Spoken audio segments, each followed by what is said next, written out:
seems Jean wants our help with something. We should go pay a visit to the Knights of Avonius when we have a moment. Wonder what's up this time.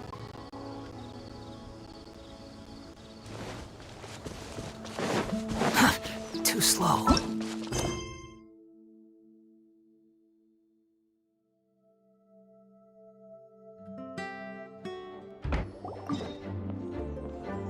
Hey, Jean! We're here!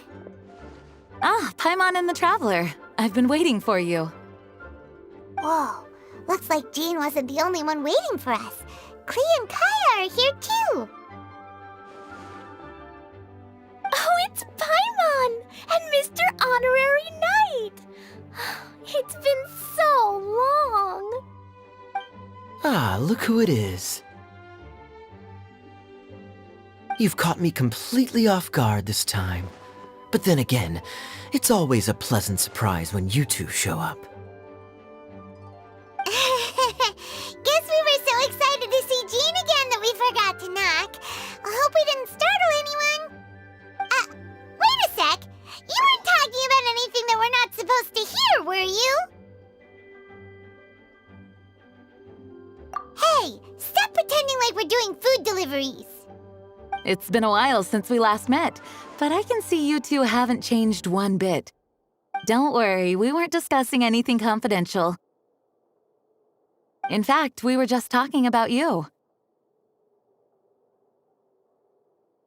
Maybe we should let the star of the story explain it in their own words. Yeah! Let me tell it! Let me tell it!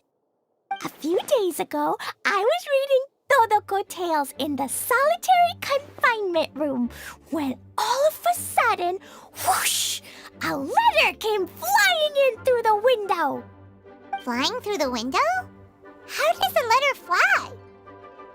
Like a bird does. It was flapping its wings. It could even talk. It said, well, it was a bunch of stuff I didn't understand. You couldn't understand? Then it must have been talking about how to avoid solitary confinement.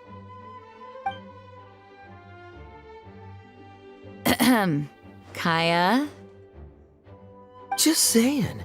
We don't want to let a teachable moment slip by. Okay, I know. Anyway, the letter said, "Oh, Klee, are you behaving? I see you've wound up in the solitary confinement room again." Sorry about that. Mommy is busy these days and can't take you out to play. But there's good news. I have a friend who has very kindly invited you to visit her. Oh, so the letter's from Alice. In principle, yes. But the issue is that Alice's friend lives quite far from here. The letter says that Mom's friend lives in Sumeru. The Knights of Favonius could never agree to send Klee off to Sumeru on her own, but Klee is rather intent on taking Alice's friend up on this invitation. Yeah, I really want to go. You see? So we were wondering, who can we send with her on the journey? Preferably someone who's a reliable hero and with a history of saving Mondstadt. Oh, so that's why you wanted to see us. I do apologize, but Klee gets along with you so well. We couldn't think of a more suitable choice. Sure, we can do that, no problem, right? Can you really, Mr. Honorary Knight? Yay! With Mr. Honorary Knight around, Klee's not afraid of anything! See, I told you that he'd agree. In that case, we'll leave Klee in the trusty hands of the Traveler. And you too, Kaya. You should join them. I noticed you quietly completed that backlog of paperwork we had. You deserve the chance to unwind a little. Oh, so you noticed. Well then, I suppose I have no reason to refuse. Great! Things will go even more smoothly with Kaya around. Still, Sumeru is pretty far. It's gonna be a long journey. Don't worry, Mom's letter had a magic invite inside. Mom says we just have to all shout out where we want to go at the same time, and poof, we'll be there in the blink of an eye. Wow. Well, that'll definitely make things easier. It only works 3 times though, so we should only use it when we really need to. 3's plenty. 1 for the way there, 1 for the way back, and 1 extra, just for good measure. Sounds very mysterious. I still think we should use it sparingly. After all, we don't know the exact location of where we'll be headed, or what dangers we may encounter on the way. Here's what I suggest. Traveler, you're well connected. I'm sure you must have friends who are familiar with Sumeru. I say we start by teleporting to one of them. It'll give us a chance to test out the magic invite, and also find ourselves a local guide. That kinda makes sense. And since it has 3 uses, there's no point letting one of them go to waste. Couldn't have put it better myself, Paimon. So, do you have a particular contact in mind? Well, we need someone who's familiar with Sumeru and can be our guide, so sounds like we need a forest ranger. And everyone knows that the best place to go looking for a forest ranger is a little place called...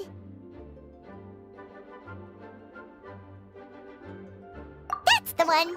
Maybe we can get Tainari to help us. All right, Gandharvaville it is. Okay, I'm happy wherever we go, especially with Gaia and Mr. Honorary Knight. We should be on our way then. If you'll excuse us, Acting Grandmaster. Yes, let the wind lead. I wish you a safe journey. And Klee, I know. I'll be careful, I promise. Great! Okay, here goes nothing. Take us to Gandharvaville. Gandharvaville. Grand Arbor Hill! Huh? No, it's not a hill. Ah, wait!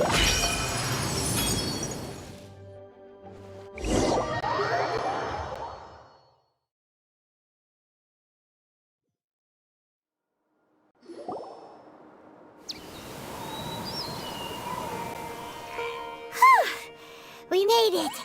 Paimon was sure we were about to end up someplace super weird. Sorry, it was an accident. It's okay, Klee. Good news is this magic invite really does work. Fascinating. One moment we're in Mondstadt, the next we're in Sumeru. So this is where Mom's friend lives? Wow!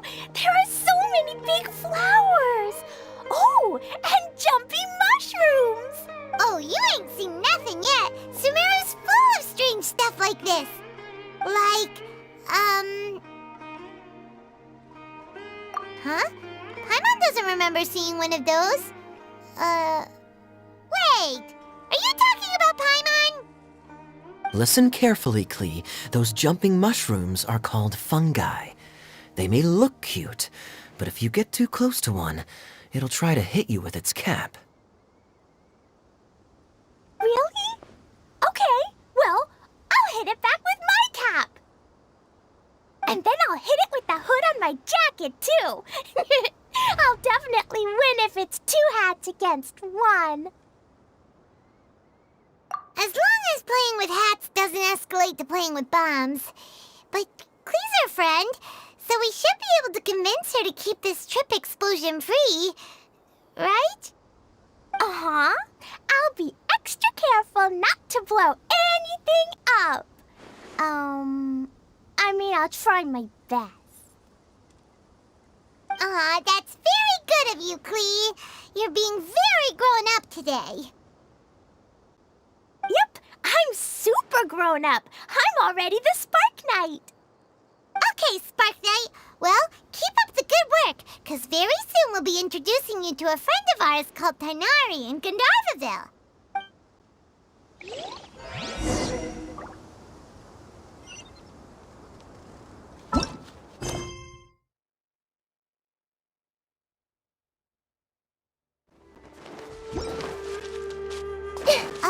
Hey, look!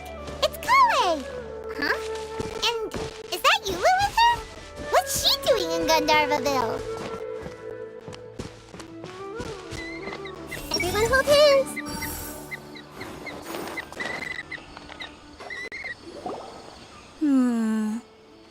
I've definitely heard the other forest rangers mention somebody dressed like that before. I see. Then it looks like my suspicions are correct. Who do we have here? Traveler and Paimon! Huh? Oh, Kaya and Klee are here too! Hi, Kale! It's been ages! Kale! Eula! What are you two doing here? Well, that question's really more for Eula. What a coincidence.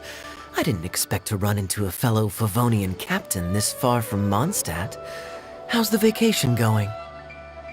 Seriously? Bring the whole crew, why don't you? Is it just Paimon, or does Eula not look particularly thrilled right now? Oh, cool! Great idea! Let's go! If you're trying to accommodate me, there must be some misunderstanding. I'm fine. There's nothing embarrassing about running into colleagues in the wild. But earlier you were... Great. Well, I'm sure there's a fascinating reason behind why you're all the way out here in Sumeru. Do share it with us.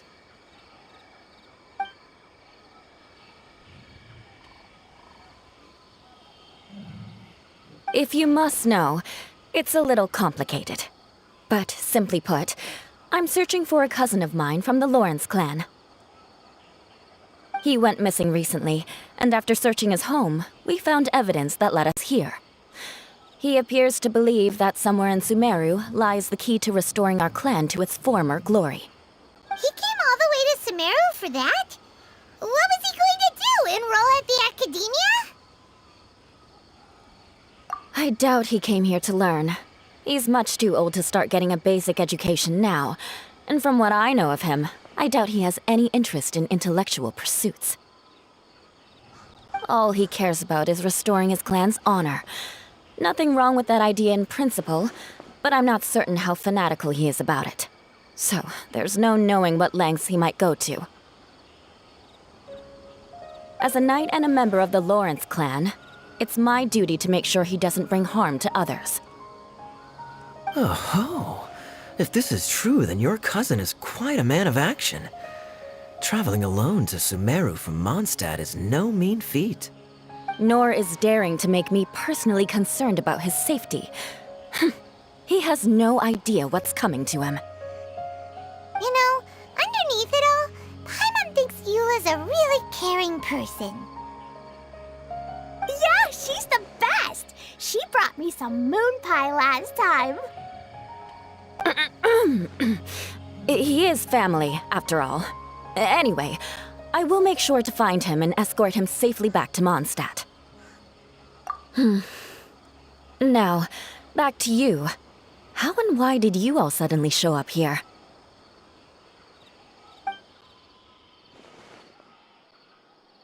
I'm afraid that could be tricky. Master Tighnari is still at Partis the Eye delivering his lectures. He isn't due back for a while. But I think I'll be able to help out. The description in the invitation letter is vague, but I'm pretty sure it's hinting at somewhere in the desert. The desert? Does that mean Mom's friend is from the desert? I guess I'll call her Auntie Desert for now. I remember Mahamatra Sino once told me a strange rumor about that part of the desert. They say there's a secret domain there that can make all of your wishes come true. Wait. He said I should just call him Sino. I keep forgetting that. A domain that makes people's wishes come true. Wow. So is it true? Does it really exist? I probably would have believed it a few years ago. But now that I'm a little older and wiser, I think it makes sense to be more skeptical about things like this. This explains a lot. The domain could well be a myth, but he probably figured he had nothing to lose. If you intend to search for this place, then please allow me to join you. My cousin has quite a collection of books about Sumeru desert mythology on his shelves. I highly suspect that he, too, is looking for that domain. Can I come too? I think you might need me there. You'll definitely need a local guide while you're in Sumeru. And I think I have what it takes to be that person. Plus, it's a forest ranger's duty to bravely lend a helping hand to others in need. We have every confidence in your abilities, Kale.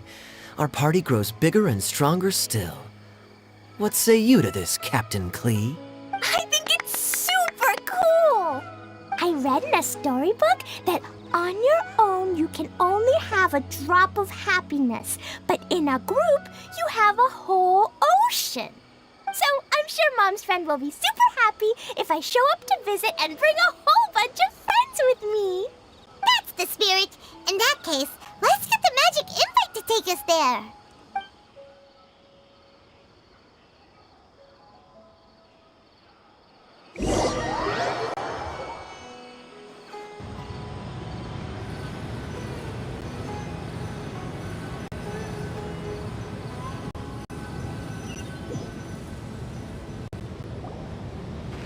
Whoa! This desert is huge! Wow, what an incredible sight. Yes. The scenery is quite magnificent. Are you okay, Eula? You don't look so good. I'm fine. Just taking a moment to acclimatize. The air here is much drier than in Mondstadt. This area doesn't look very habitable, and I don't see a domain entrance nearby either. Oh no. I didn't pronounce the destination wrong. Did I? I mean, I don't think I did. Nope, you got it right. It definitely wasn't your fault. I said Gundharvaville wrong earlier, but we still ended up in the right place. Klee's right. We're in the right place. There's no doubt about that. Phew. Maybe the entrance is hidden under a sand dune. Who knows? We'll just have to start by looking around. Oh, Paimon's so tired and so thirsty. We should have found something by now. Unless there's a problem with the magic invite. Huh? How could that happen? Uh-oh. Did I break it by accident? But I didn't do anything. Todoko will back me up. I'm innocent. It's definitely not your fault, Klee. See? Not even a wrinkle on it. Does Mr. Honorary Knight have an idea? Ah, Paimon knows where you're going with this. Interesting approach. Assuming we're right about this magic invite. That is to say, if it was sent from within the domain, the invite likely has some sort of connection to it. Oh, I get it now. Plus, I know a super special trick we can use. What kind of trick? Can you teach it to us too? Of course! Mom said that if I ever need help, I just need to shout this out loud. Magic invite, Klee needs your aid. Do something now, so Klee's not afraid. Look, something flew over.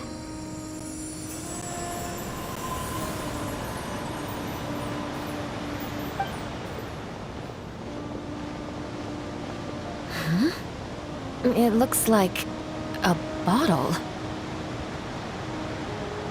Remarkably effective.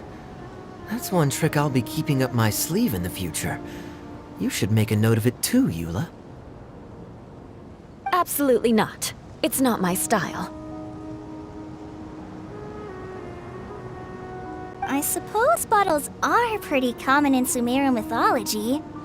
So, is this supposed to be the entrance to the domain? A domain? In a bottle? Huh. Well, if there's one thing we learned in Liyue, it's never judge a domain by its cover. Guess there's one way to find out if this really is the way in. Come on, reach out with your hand.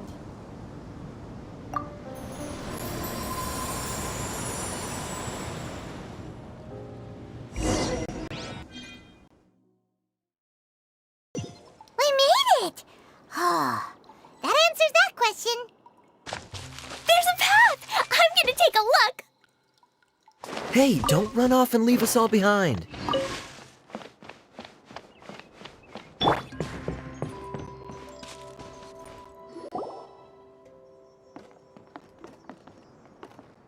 Look! There's a huge garden here! Incredible. It looked so small from the outside. Everyone, I suggest that we stop here for a moment. We should take stock of our surroundings before deciding on our next course of action. Since we're in a bottle, has anyone heard the story of the magic bottle? Oh, you mean the one about King Deshret and the genie in a bottle? I've read it before, but I struggled with some of the vocabulary. What's the story about, Kaya? Mom told me a story once about a group of adventurers who went to Bottle Land. But I don't think there was a magic bottle in that one. Don't worry, Klee. I can tell you all about the story of the magic bottle. But if you keep running off on your own, you'll miss all the good parts. Oh, okay. I got it. I'll stay with the group from now on.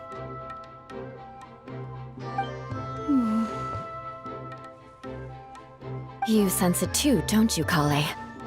Something's not quite right. Yeah, the scenery here is beautiful, but it's too quiet. And there's no sign of Klee's Auntie Desert here anywhere. Maybe Auntie Desert lives way further down inside. This place is super big, just like Fischl's Immer Nachtreich. We still have a long way to go. Guess we won't know until we get there. Let's keep going. Hopefully we'll meet her soon.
It looks like no one set foot on this road for quite some time.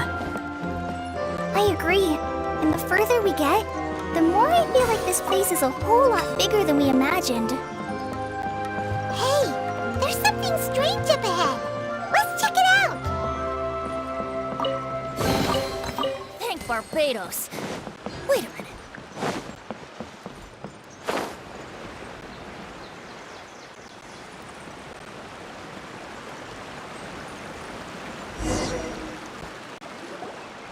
Wow, it's a big ball of water. I wonder what it feels like.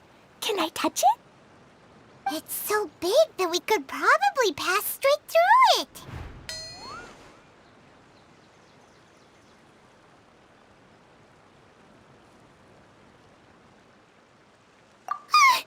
That's so scary!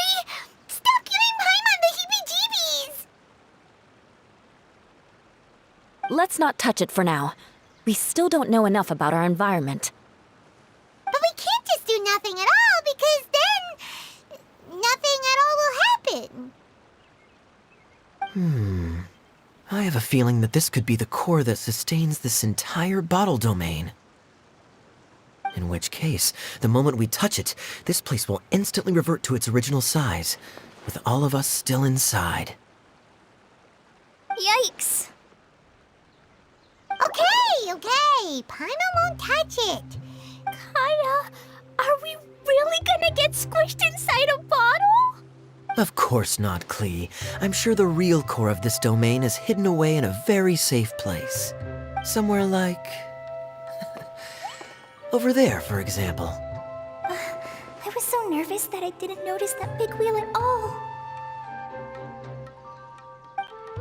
Wait, who goes there?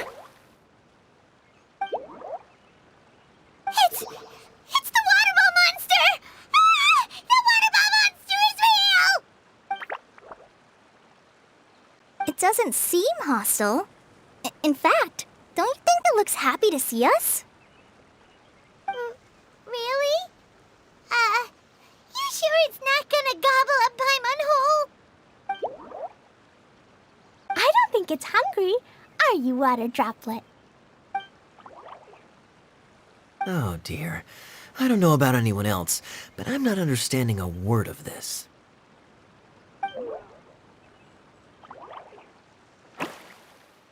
Wait! Don't go! Wait for us!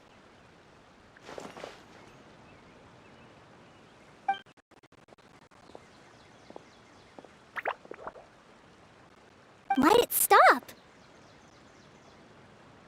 Maybe it can understand us after all. Oh, I get it now. It's leading the way for us, just like the cats in Mondstadt. Like the cats?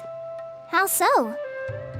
When you're walking around in Mondstadt City, sometimes a cat will show up on the side of the road. It'll walk ahead of you for a while, and if you're curious enough to follow it, you'll soon find yourself in front of a fine establishment called... Exactly. So let's see where this water droplet takes us. It could be interesting.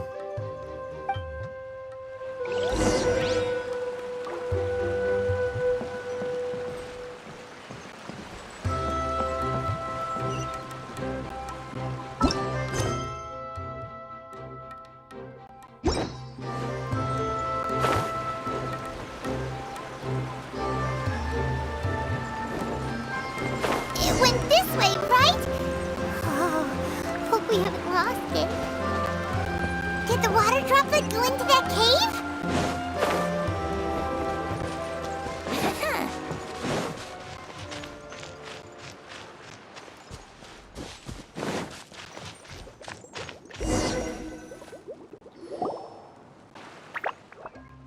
Huh? Another strange contraption. And there's a weird-looking wall over there. This kind of looks like that ball of water we saw earlier. Did the water droplet bring us here because it wants our help with something? What? Your friend is trapped in the wall? Don't be sad, water droplet. We're here now. We'll save your friend. You bet. But how are we gonna save them? Do we have to break down this wall somehow? Nope, we can't do that. No breaking the wall. Do we need to find a key of some sort then? Oh no! Where'd it go? Look, the device has lit up. And it's projecting images onto the wall. A two-dimensional space with objects of the same composition as the device nested inside. Yep, what Kaya said, and that's where its friend is. But how exactly do we enter the image on the wall? Maybe we just copy what the water droplet did? But what does that mean? Hold on, I think Klee's onto something. Since the water droplet appears to be the key that activated the mechanism, We may be able to follow it inside simply by touching the device. The principle is no different than how we entered this bottle domain. Fair enough. Okay, deep breath, then head in.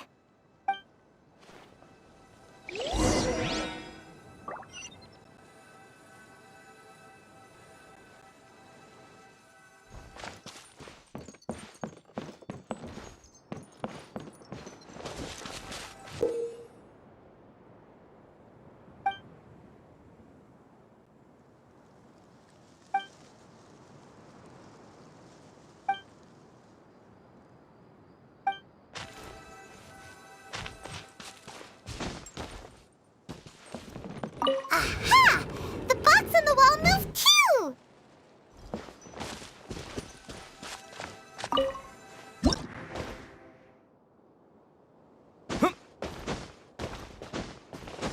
Whoa! You really entered the wall!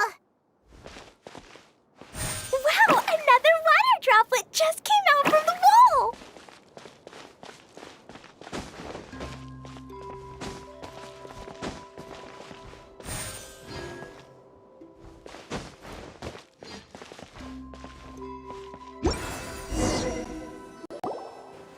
It was flat as a pancake in there, but as soon as it came out, it turned all plump and round. Guess it makes sense that the water droplet's friend is also a water droplet. Aw, and they both do the same thing to show they're happy. Water droplet number 2 ran off!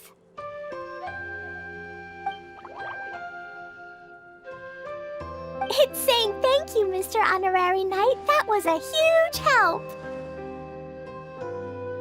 Traveler, how do you feel after entering that two-dimensional space? Any physical side effects? Quit while you're behind. You're clearly fine. Well, I'm just glad that you're okay. Good thing Eula's here to look out for everyone. Can't say the same for you, though, Kaya. You were pretty quick to send the traveler inside. Hey now, I only suggested that because I was confident that the traveler would be fine. Water droplet, is there anyone else here besides you and your friend?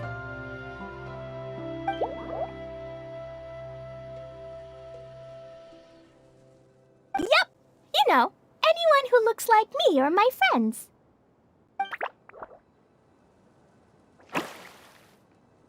Oh, it ran off again. Hopefully this is a good sign. Amazing. Come on, let's follow it.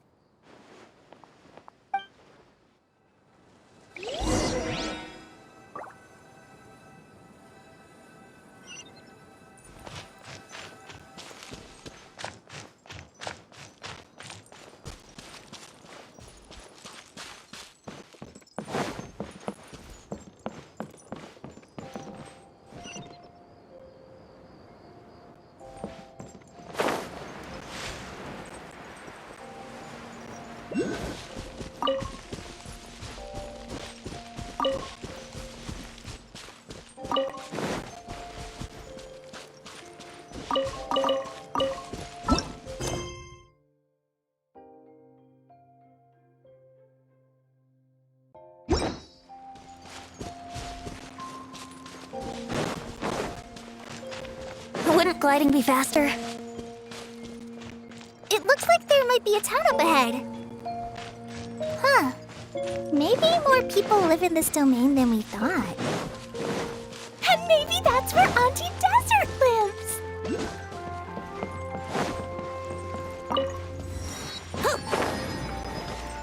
Wouldn't gliding be faster?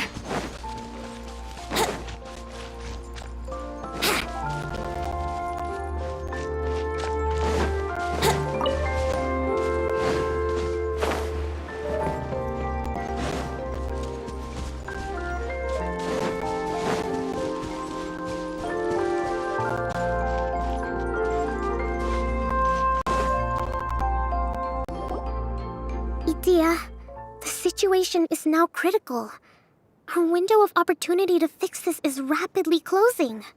I'm sure you've noticed just how much things have deteriorated in recent days. But even so... This is your home. Are you really going to let everything fall to pieces? Well, I live here, but it doesn't actually belong to me. Huh? Paimon knows that voice.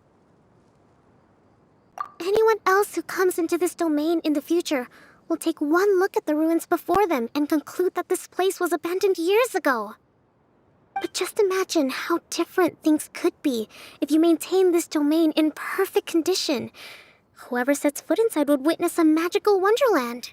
How miraculous it would feel to them to find such unimaginable beauty in the middle of a lifeless desert.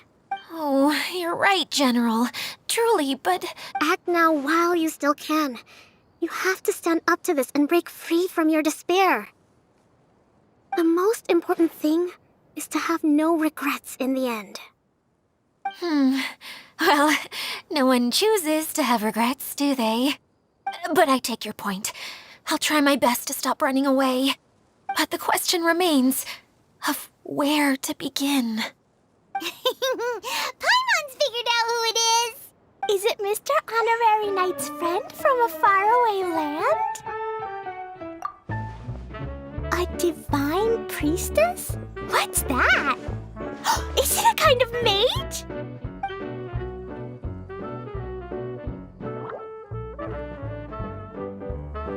What are you doing here? Huh? We have new visitors? Greetings, everyone.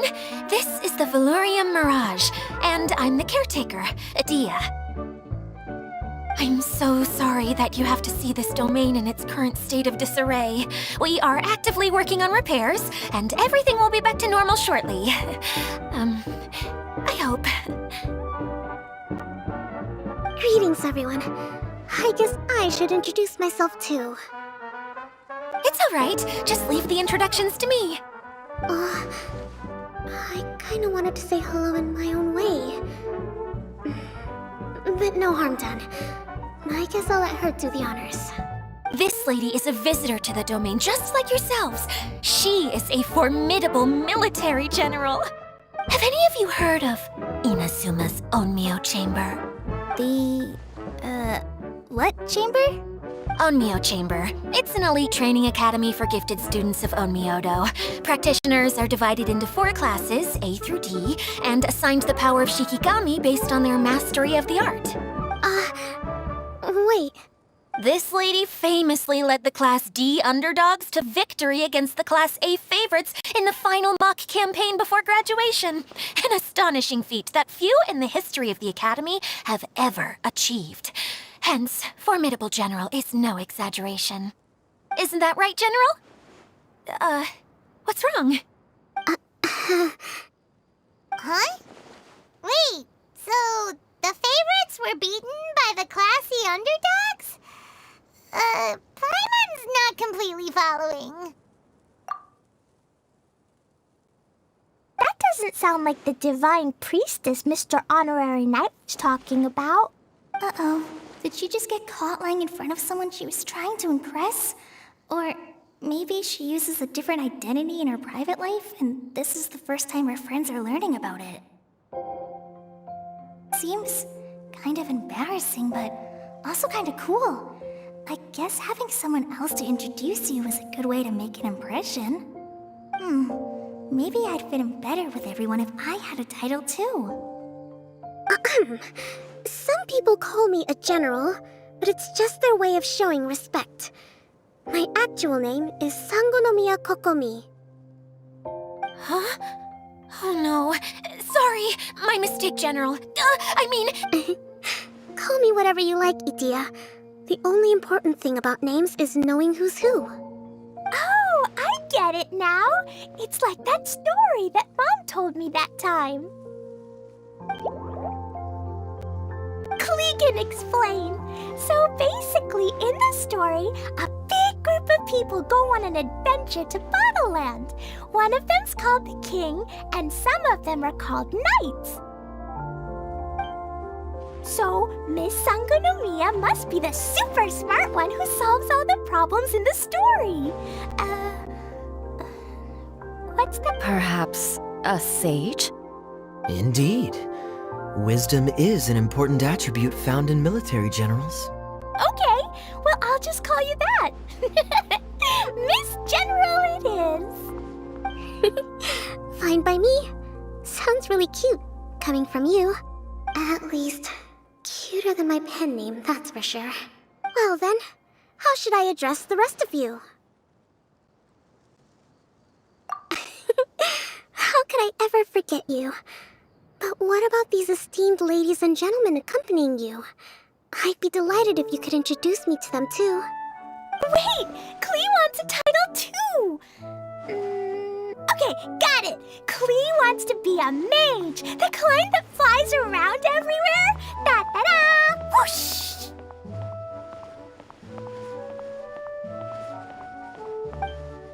Kaya can be the master thief. Mr. Honorary Knight can be, the knight. And Paimon will be the fairy who follows the knight everywhere. Master Thief, huh? I did like playing pirates as a child, so I suppose this is an apt role for me. And I must admit, the master part is a nice touch.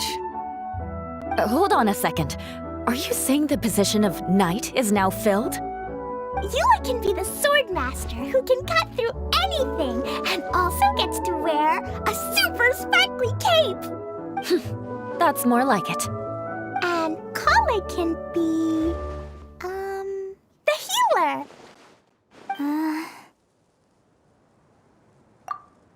No, I don't mind. Healer is a great role. I just don't know if I'm qualified to be one. Whenever I'm thinking of titles for myself, I usually imagine myself as an adventurer or musician. I never thought I could be a healer. I mean, it feels like it should be Master Tainari's role, if anyone's. Don't worry, Kale. You'll be the bestest healer ever. You don't talk much, but you're very kind, just like the healers in Mom's stories. You'll do fine. I heard you're good with bandages. You can patch up a wound, can't you? I can pitch a tent. Maybe you heard wrong? But I'll do my best. It's my first day filling in for Master Tainari, but hopefully it's the first of many. This is a great idea. Once a new visitor arrives, they can assume a new identity, then add in some role-playing. Oh, we can't leave you out, Miss Adia. There are lots of characters in Mom's stories, but you don't remind me of any of them. That's perfectly okay. I already have a role here anyway, remember? I'm the caretaker. I got it! This wasn't in any of the stories, but you can be the mascot. Mascot? Klee, maybe you could think up an even better role for Miss Adia. A mascot, you say? Isn't that a character that doesn't have to actually do anything and sits around letting everyone else do all the important work? Incredible. You've seen right through me. Sounds like the idea of being lazy is pretty exciting to her. The mascot serves to maintain troop morale, Adia. Don't underestimate your role. Ah, all right. I'll be the mascot then. That's right. Thank you for bringing these new friends here safely. You can go off and play now. Thanks, Water Droplet. See ya!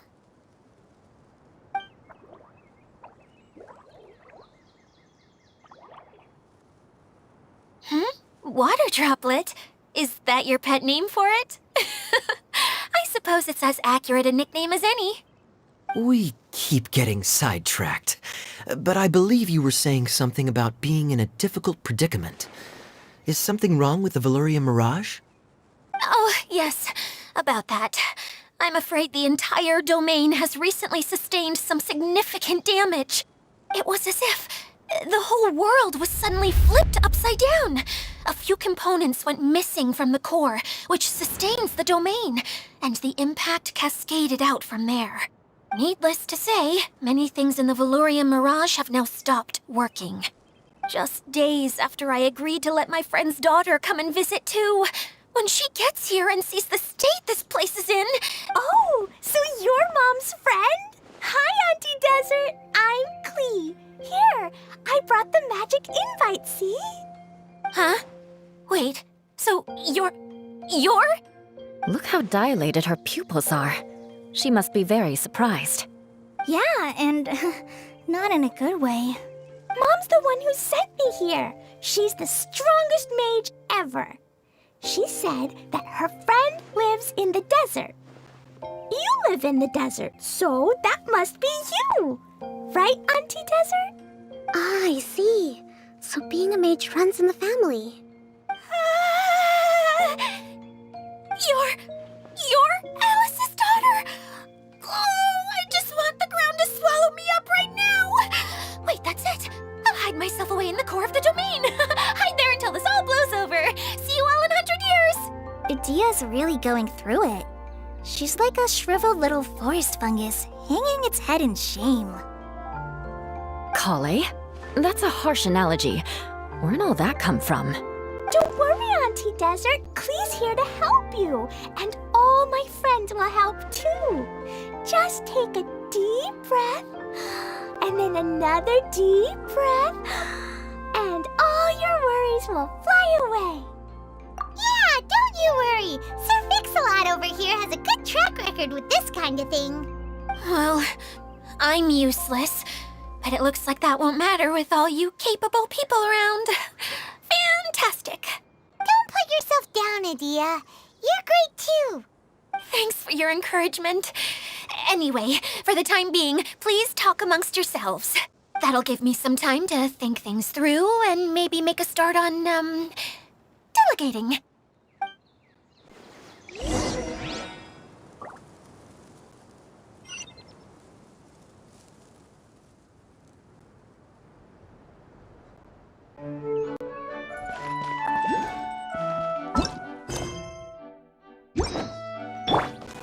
I see everything.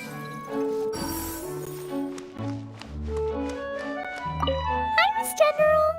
Mr. Honorary Knight says that you're from Watatsumi Island. What's it like there? There must be loads of fish, right? Wait! You look kinda like a mermaid. Are there fish in your family?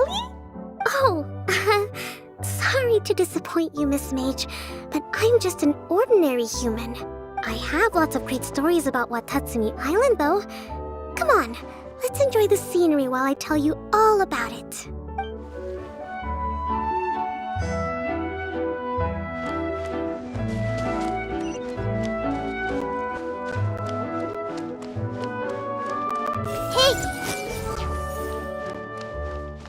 Feeling nervous, Kale? Well, it's your first time as a guide, after all. Oh no, not at all. I'm just, still settling into the role. So I was thinking about how to talk more like Master Tainari. Well, the easiest way to imitate someone is to start with their most common turns of phrase. Oh, okay. In that case, put that mushroom down. Now, it's highly poisonous. There you go. With just a few simple words, you've captured your master's personality perfectly. Anyway, what about your role? Don't you mind being the master thief? It doesn't sound like you're one of the good guys. Maybe not. Until you factor in that I only steal from the enemy.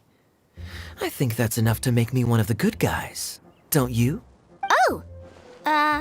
Fair point, fair point.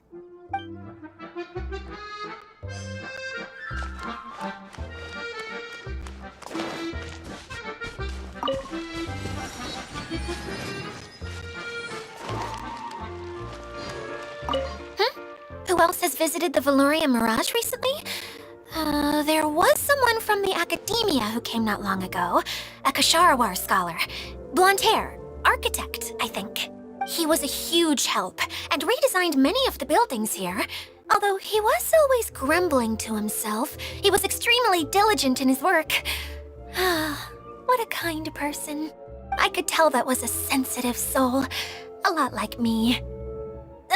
Sorry. Please pretend you didn't hear that. I'm, of course, a very strong and resilient person. After him, an aristocrat from Mondstadt showed up, then Miss Sangonomiya. Unfortunately, everything here suddenly started changing before I had the chance to be a good host and show them around. Do you know where the Mondstadt aristocrat is now? If I remember correctly, he headed north after the incident. It's a pity we're having all these issues. If we could get everything working normally again, I could probably locate him in an instant. Still, not to worry. There's nothing dangerous here. Hey,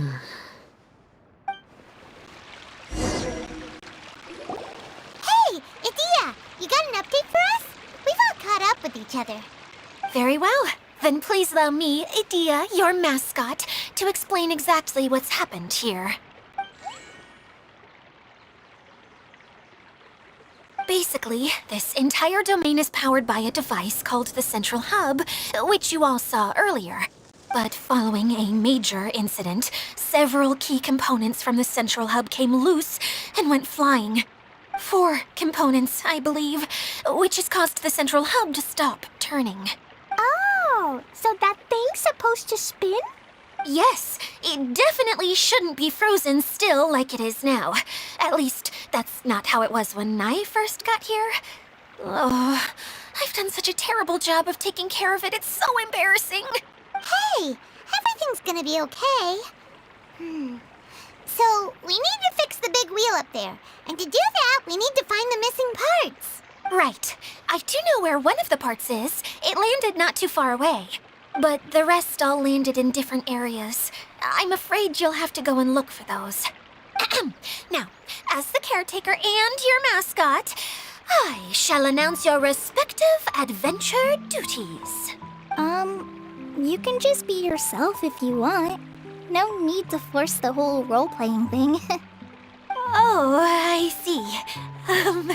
Okay, so I was thinking that maybe Swordmaster Eula and Healer Kale could investigate the northern zone, if that's okay? Fine by me. I was going to be looking for my cousin there anyway. I'll be your backup, Eula. I know you usually team up with Amber, so I'll try my best to fill her shoes. Oh? Well, this'll be fun. Let's see if a forest ranger can outperform an outrider. Master Thief Kaya and Mage Klee, if you could earmark some time in your busy schedules to search the West Zone. Earmark? What does that mean? It just means we mustn't forget to do it. Don't worry. We can handle that. Finally, we have our General, Miss Sangonomiya, and our Knight, the Traveler. If there's no objections, please come with me to retrieve the first component.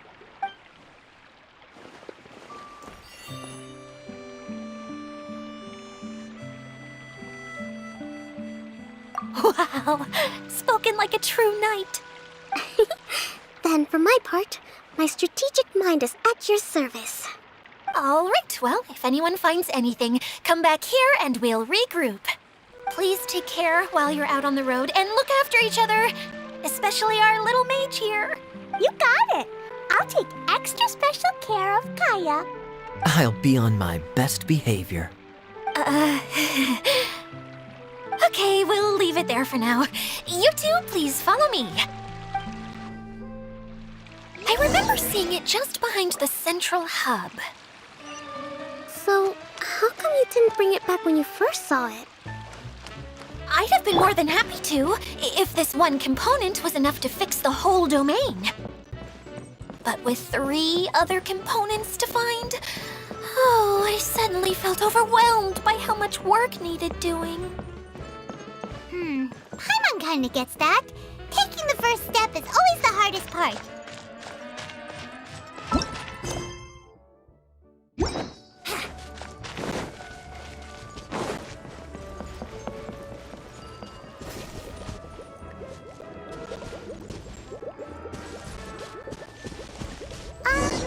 Hey, so Paimon's been meaning to ask, what brought you here, Kokomi? Oh, well, things have quieted down in Watatsumi Island for now. So I thought I'd take the chance to get out and see more of the world. You've traveled a pretty long way. Why Sumeru? I figured that I needed to venture further than usual to really broaden my horizons. Well, that's one reason anyway. I can explain in more detail another time.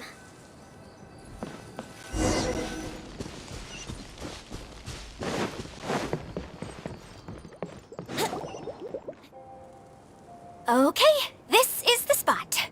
Now, I'm sure you're both wondering, but where's the component? There's nothing here. Oh, where could it be? Oh, it's that lamp thingy, right? Water Droplet showed us how that works already. Yes, that's the one. There goes my big introduction. Showing people the ropes is supposed to be my job. Oh, I can't believe I'm being shown up by a Hydro-Eidolon. Cheer up, Edea. The Hydro-Eidolon can give a basic demonstration of how to use things, but beyond that, it can't communicate. That's where you come in. Your descriptions can explain everything in full, vivid detail. Paimon forgot how persuasive Kokomi can be when she really wants to. Sometimes having a genius strategist around really comes in handy. Oh, well, if you put it that way. Well then, just pretend like you've never seen it before, and I'll tell you all about it. This is called the streaming projector. Everything here in the Valurium Mirage was made using this device. All you need to do is place an item in the projector, and you can construct a corresponding item based on the shape of the original and your imagination. At least, I think that's what it used to do. With the domain in its current state, only its most basic functions are still operable. Okay, not quite that basic. At the moment, it's only able to show two-dimensional objects. I call them preprints. Think of it like a sort of draft or blueprint or something. So you're saying the component fell into the preprints? Yes, exactly. I'll leave you to go in and physically retrieve it. While I'll be out here rooting for you by doing a motivational dance. Really? No, sorry. I feel like I have two left feet when I try to dance. I guess I'll just find a place nearby to sit and wait patiently for you. Hey, come on! Cheer up! We'll handle everything from here!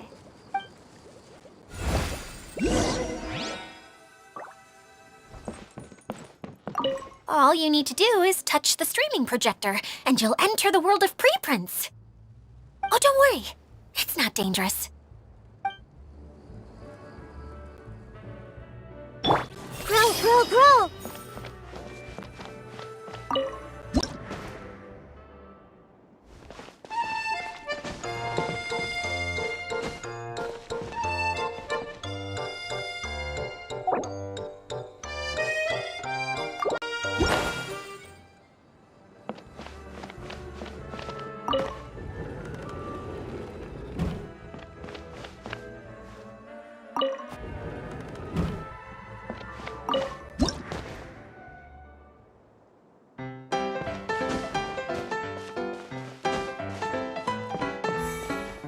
Doesn't look like the component is in here.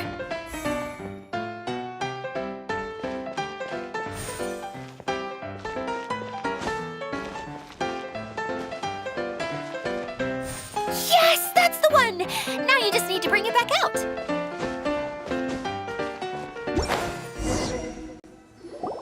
What is this thing anyway? Some kind of gear? And why is it so small? It doesn't look like it belongs in that huge wheel. It's hard to explain, but I assure you that it's definitely one of the components. So that leaves 3 more components missing. Every journey begins with a first step. I think we're off to a good start, and things should keep going smoothly from here. You really think so? I suppose you're right. She did manage to defeat Class A at the Onmyo Chamber, after all. You don't need to keep bringing that up. Anyway, thank you for all your help. I'll take this and start trying to repair the central hub. You two may as well head back to town. Oh, why am I so clumsy? Once again, I was no help at all. The least I can do is try and handle the actual repairs.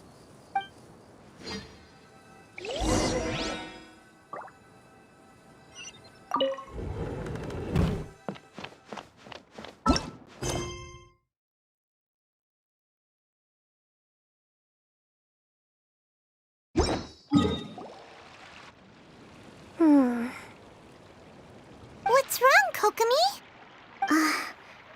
I'm just a little confused. You mentioned that the water droplet showed you how to use the projector?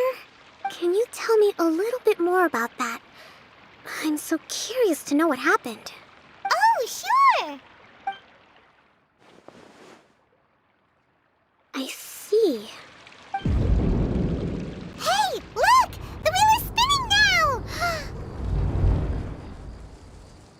Oh, and now it's stopped again! Well, that didn't last long. It also wasn't spinning at the right speed. Before the incident, it spun much faster than that. Oh, so you saw it back when it was still working? Oh, yes. I arrived here a little earlier than the rest of you. But the incident took place not long after I entered. Like Idia said, it felt like the world was flipped upside down. I don't know how else to describe it. And I certainly don't want to experience it again. No, it's no use. Seems it won't run until all the missing components are returned. For a moment there, when it started turning, I got excited. I thought that maybe the hub can work just fine without the other three. Wishful thinking is only going to lead to disappointment, Idia. Let's stick to the plan. We'll get there. Hey, Mr. Honorary Knight and Miss General are here. Oh, and our mascot. You beat us! I was sure we were gonna be the first ones back. Hey, how'd it go?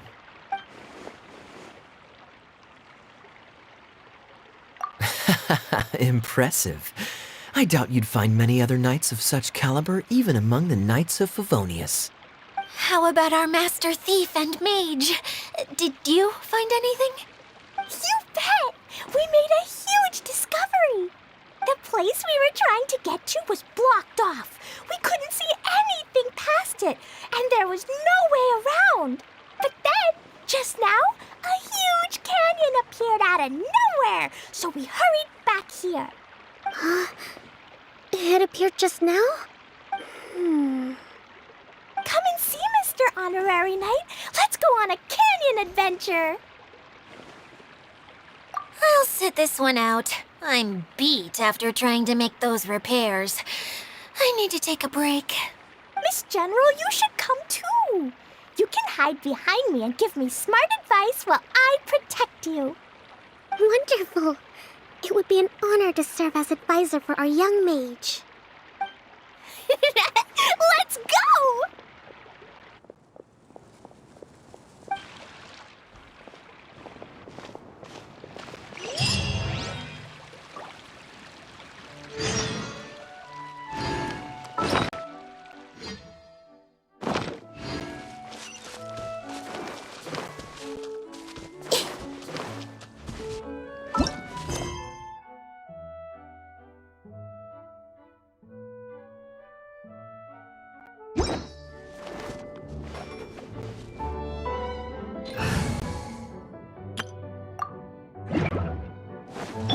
Behold!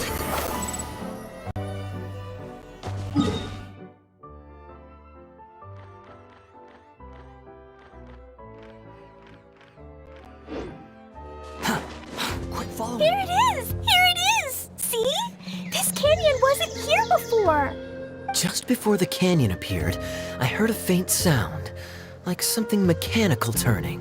Ka-chuck, ka-chuck, ka-chuck. Could it have been the central hub? That would mean this canyon appeared after it started spinning. Hey, you, oh. New guys, huh? Oh, hey! Paimon didn't realize anyone else besides Adia lived here. You actually saw her? She's barely shown her face since everything started falling apart here. Excuse me for asking, but who are you? Oh, right. I didn't introduce myself. I'm Ferdinand. Me and my brothers look after this whole zone. Well, we used to, until this whole domain was, like, flipped upside down, or whatever. The method we were using to make the carts and tracks stopped working after that. Idia is working on repairing the domain. We were just with her before coming here. Really? Huh. I assume that she'd be curled up in a fetal position somewhere, hoping all her problems will magically disappear on their own. Good for her. Anyway, I checked all the stations around the whole circuit. They've all conked out. Conked out? How? Would you mind elaborating a little for us? But aren't you just travelers who stumbled upon this place by accident? Nuh-uh. I'm Mage Klee, Idia's helper. A mage? You? Allow me to explain. Okay, I gotcha. Well, right now the more helpers we got, the better, I guess. Anyway, our first priority is to get the carts here up and running again. Oh? And why is that? The roads here twist and turn so much that the best way to get around is by riding the rail tracks instead. Let me show you. This is what we used to make them. Did Idia bring you up to speed on these things? Yep. Basically, we need something that we can put inside that'll make a cart for us. Like what? Can it be anything as long as it looks like a cart? Yeah, you could put it that way. But one other thing is that it has to be compatible with the tracks. So, something like a sedan chair, maybe? But I'm not sure we have all the materials required to build one of those. How about you, Traveler?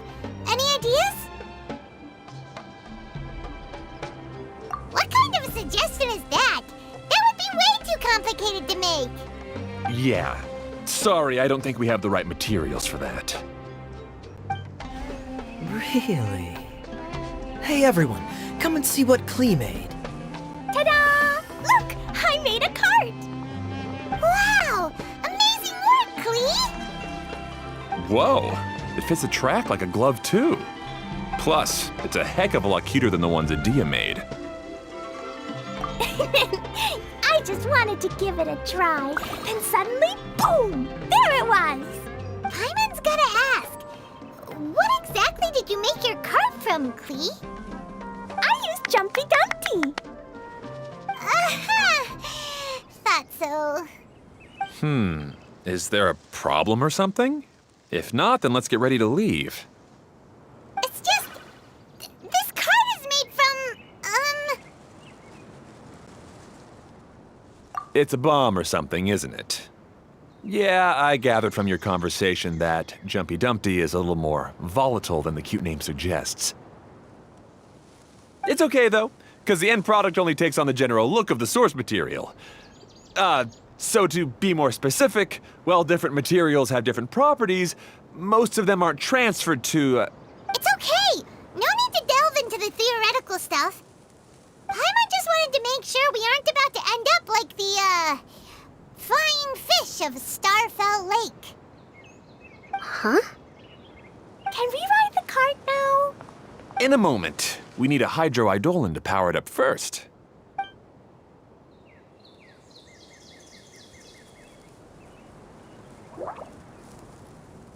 Okay, she's ready to roll. Hop in.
The track is damaged up ahead.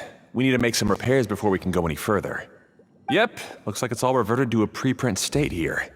Do you know why that happened? Everything in this domain starts as a preprint and only takes shape after being illuminated by the streaming projector. But the hydroidolin that forms the tracks here has been trapped in the print. So someone needs to go into the preprint and rescue the hydroidolin, right? But the projector here is sealed off by a giant bubble. That's the hydroidolin's way of protecting the device from damage. If the streaming projector broke, then we'd be seriously stuck. Aha! So for step 1, we need Water Droplet to help. Aw, it seems to really like that name.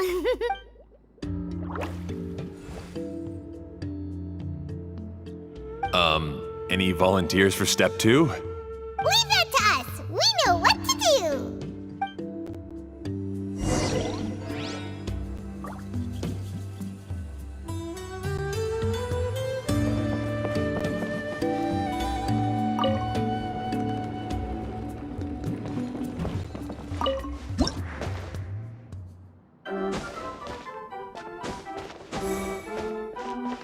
Aw, it's completely empty. Ah, so the hydroidolin was locked up in that chest. Yay! We saved 2 water droplets now.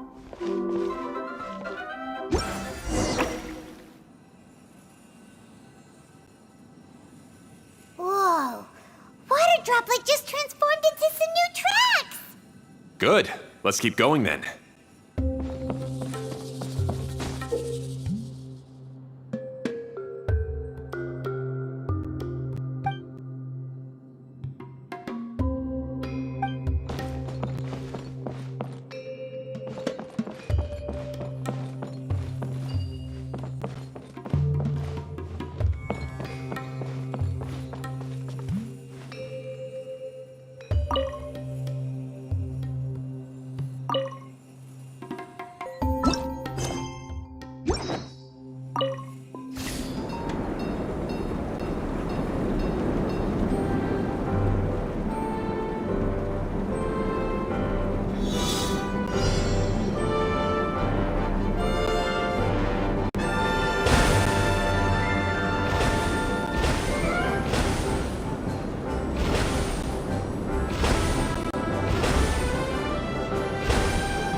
Hey, Ferdinand!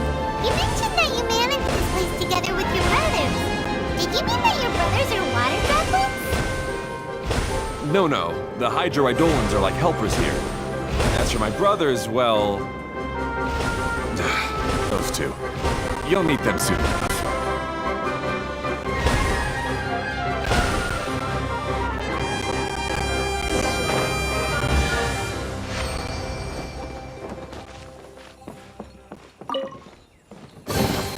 Take it and have fun.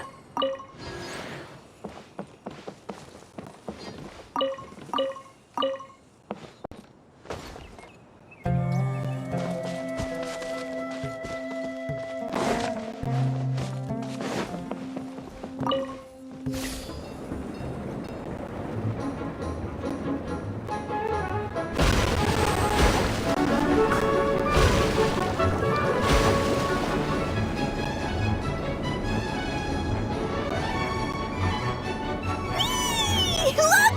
Klee can fly just like Paimon now. This is way more exciting than how Paimon usually flies.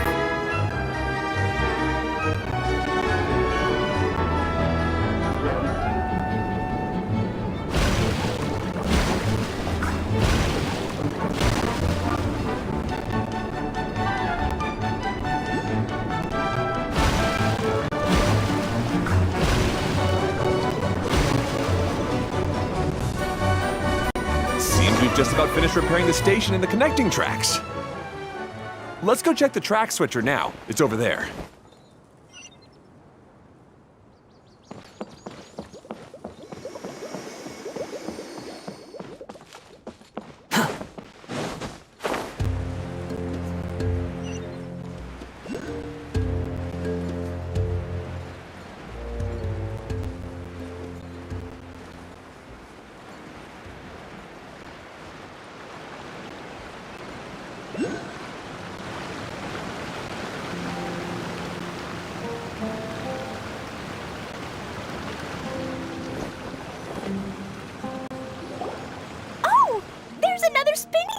here. It's so big! But, not as big as the one we saw in the middle of this place. That one was huge. I bet it's something super important. I remember what Kaya said earlier. Very good, Klee. You're using what you saw earlier to make observations, like a real adventurer. It appears to be a system that rotates to switch tracks.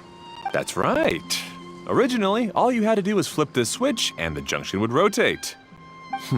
But it seems Jeremy still hasn't fixed it yet. He sure talks big, but when it comes to actually getting things done... Is this Jeremy you mentioned one of your brothers? Yeah. When I talked to him about repairing the tracks, I suggested we start with the station, but he said we should start at the junction. Really, it made no difference which one we started with, but he just had to turn it into a huge argument. He always treats me like I'm a fool and disagrees with anything I say. Let's see what he has to say now that I've already fixed the tracks. If you ask me, you're clearly a sharp person, Ferdinand. Yes, finally someone who can recognize that, rather than just shrugging off my ideas. Come on, let's make our way to the junction and see what he's up to. I bet he's still fretting over what to do.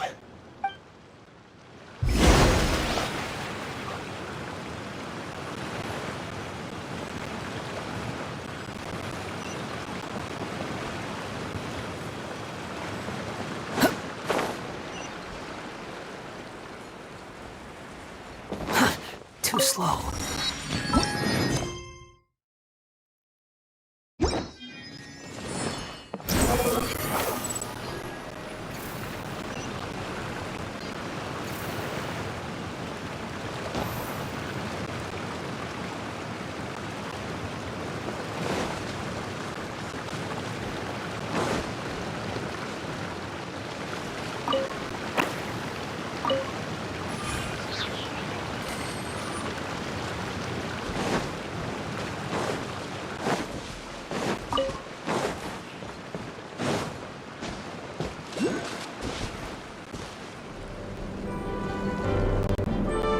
Sometimes I can't help but get angry just thinking of Jeremy. You should have seen him back in the sandstorm.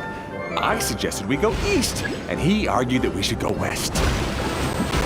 You were in a sandstorm? What happened after that? We separated and each went our own way. Lucky for us, we stumbled across this domain. Otherwise, I'm sure we would have been buried in the sand.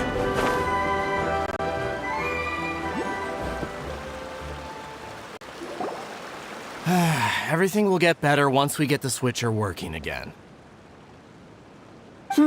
Still stuck here just as I expected.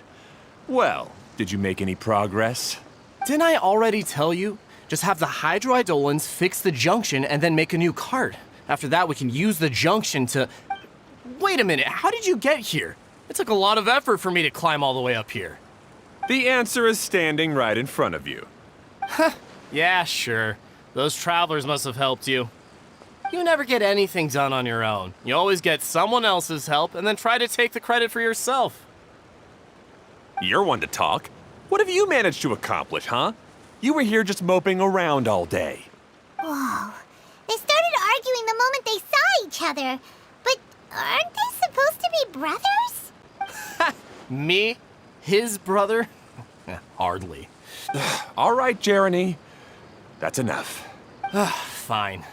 I'd rather be focusing my efforts on fixing the track switch rather than arguing anyway. You should calm down too, Ferdinand. Let's all focus on the situation at hand. Any personal problems can be settled later. Fine.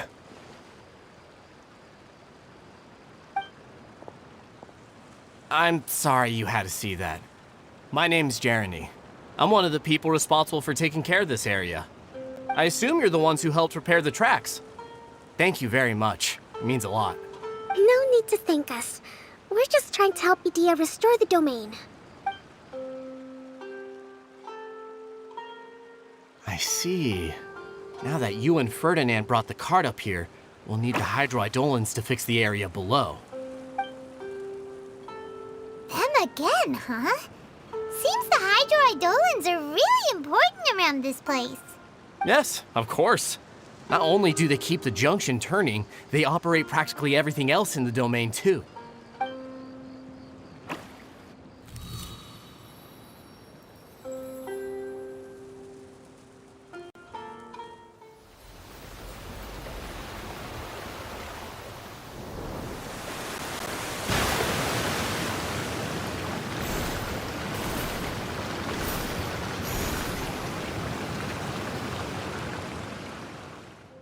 All right.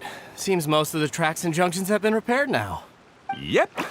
So maybe it's time you give credit where credit is due, What? You think you deserve the credit? If anything, we should be thanking these travelers. You... Well, either way, you're not the one getting any credit. You're always quick to criticize my ideas and push your own, but you never actually get anything done. And what about you?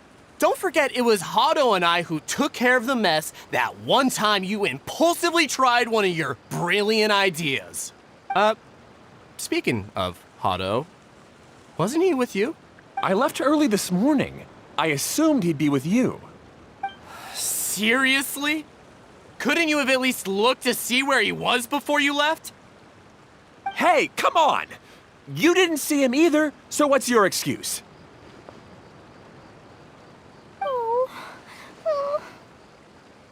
Klee? I don't get it. Nobody did anything bad. Why are they arguing? I just don't like his smug attitude, that's all. Who are you calling smug? If anything, you're the one who's making such a big fuss right now. All right, I think we've heard enough from you two. If you insist on bickering, then I'd suggest you go somewhere else. Otherwise, I'll just cool you two off myself.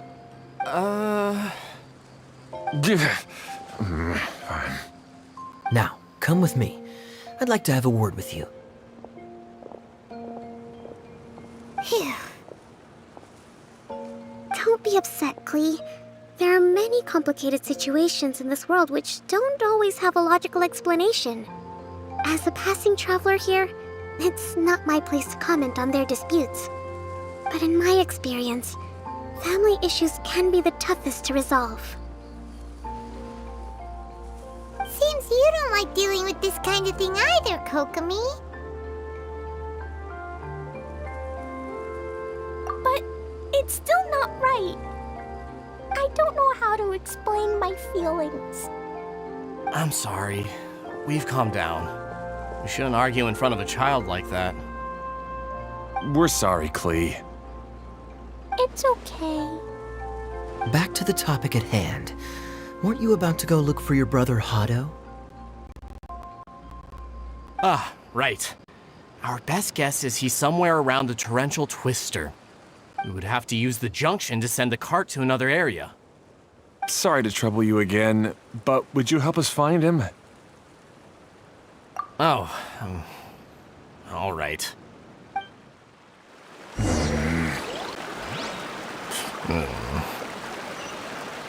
come on, you two. You're brothers after all. Can't you try to get along?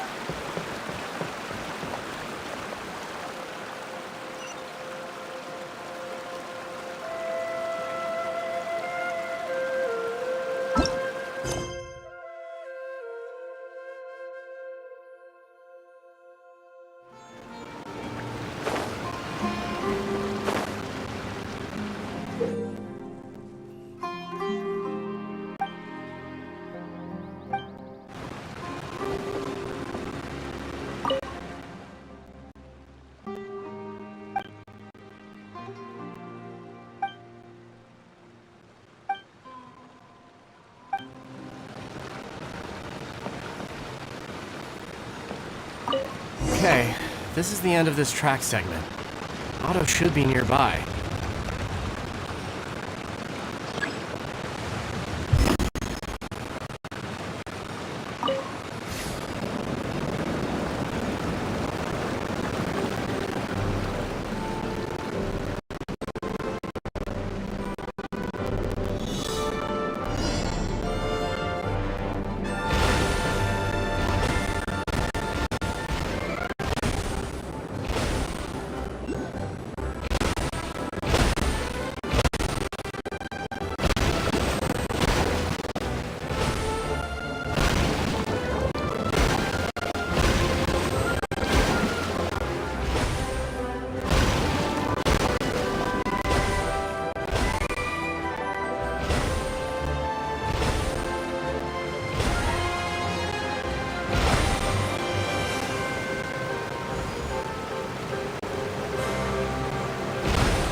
take it and have fun.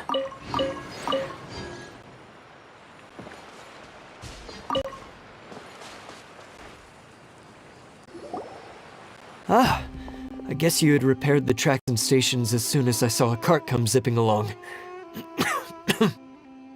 Now that the tracks, station, and carts are all repaired, we're about ready to reopen Torrential Twister. It'll be good to see my design back in action again. You're in no condition to be out running around like this, Hado. Yeah, but these are unusual circumstances. That's true, but you should stop to think things through. Exactly. If there's anything that needs to be done, you can just let Ferdinand and I take care of it. You and Ferdinand? Together? It would be a miracle for you two to do anything together without fighting. Hey, that's between Jeremy and me. No need to add fuel to the fire, okay? I'm not trying to make trouble. I'm just saying. Hey, Ferdinand. Oh, don't worry. We're not arguing, Klee. We're just, discussing some things. Are you and Jeremy worried about Hado? Hmm? Why don't you just talk to him about it? Kaya's also worried about me sometimes, but he doesn't ever criticize me. You're right, but our relationship is much better than these guys. Well, our situation is a little different. Really? How so? We've been through this kind of thing before. If we didn't warn Hado, then he wouldn't take it seriously and something would eventually happen. As his brothers, we have to help him. But it doesn't look like you're helping. Huh? Maybe Klee doesn't understand everything. But my mommy told me that you help someone to make them feel happy, not to make yourself happy. Hado sure doesn't look very happy. Why don't you ask him what he needs? Klee's right, you know. You three need to open up and talk things through. You are brothers after all.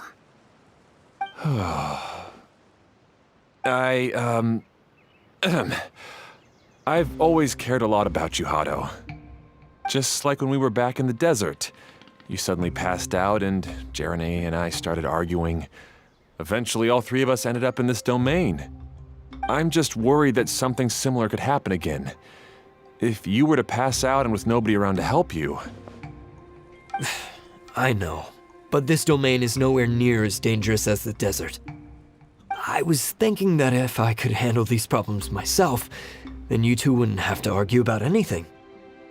If it weren't for my poor health and lack of energy all the time, then I wouldn't have always been such a burden on you two. No need to feel guilty, Hado. This was our choice. The three of us love adventuring. No one is a burden on anyone. Isn't that why we came up with the idea for this area? I would do the thinking, Ferdinand would use his muscle, and you would... Draw the blueprints and build tracks. It'll be a safe way to see all kinds of amazing scenery. Yes, that was the plan. See? Doesn't it feel better just to get along? Hey, what are you trying to say? You make it sound like I've only been trying to talk myself up. The choo-choo cart is great, Ferdinand. Really? You know, Klee, having the car zip along the tracks was my idea. Yeah, what an amazing idea! You're so smart! Hey, Klee, do you want to ride even more fun carts? Yay! Let's ride more! Looks like all three of them are trying to win Klee's approval now. Klee hasn't realized it yet, but her innocent, childlike nature is very powerful. It can inspire and even help heal others. Hey, everyone. Please come with me. We need to get the hydroidolin in the cart to help us.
Good. Torrential Twister is ready to run. Let's go to the station at the start of the track.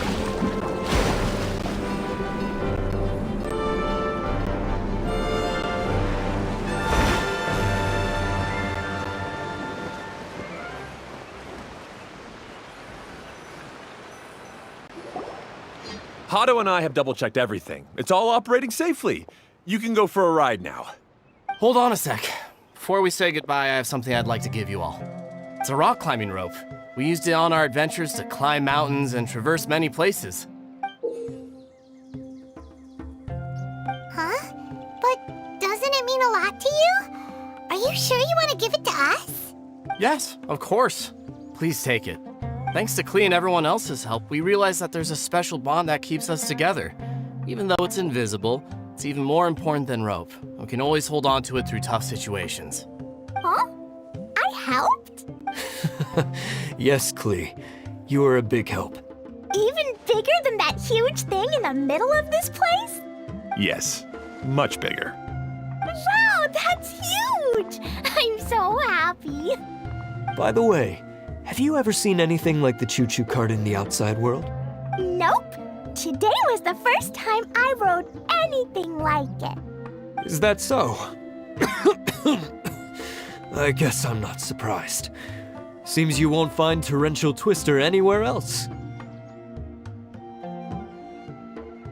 Be sure to come back and ride the choo-choo carts again while you still have the chance. Yep, I will.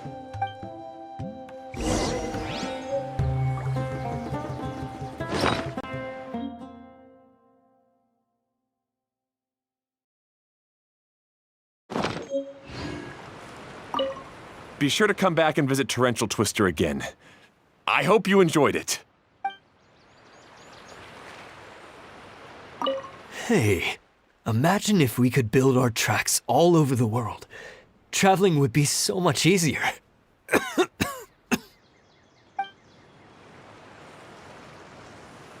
Thanks again. I have a feeling we'll get along much better now that we've learned to open up to each other. I suppose some things are simpler than they appear. The real problem all along was actually us.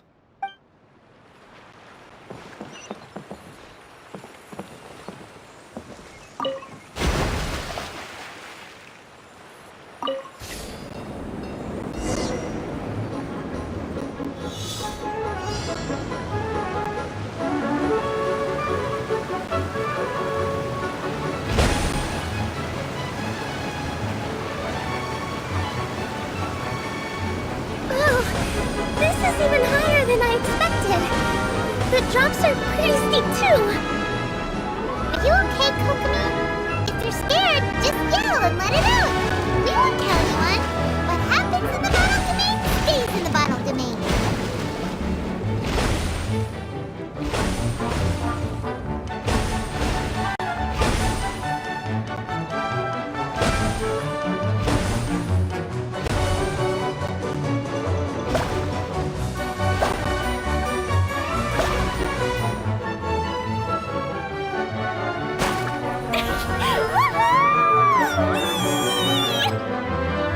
Looks like Klee's having the most fun.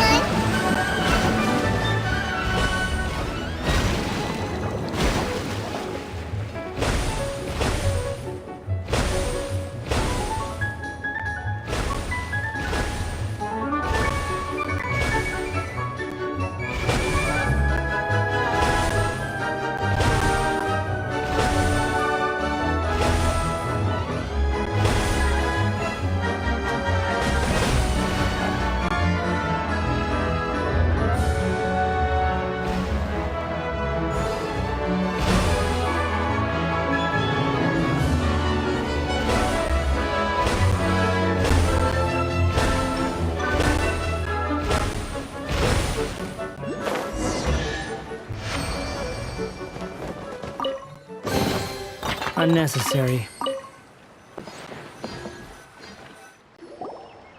That's so much fun! Klee can fly across the sky like a real mage now. Guess that sort of makes sense. Wait, but if being able to fly makes you a mage, what does that make Kaya, since he's here too? Nothing! Kai is just the master thief! Don't you remember, Paimon? Oh, right. Guess it slipped Paimon's mind.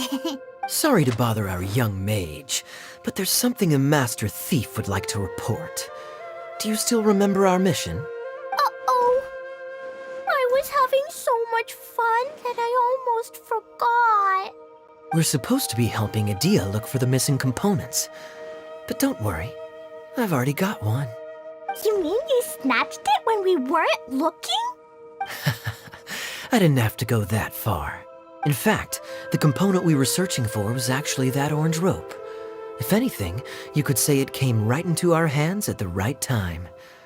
Let's head back and give it to Adia. Aw, do we really have to go?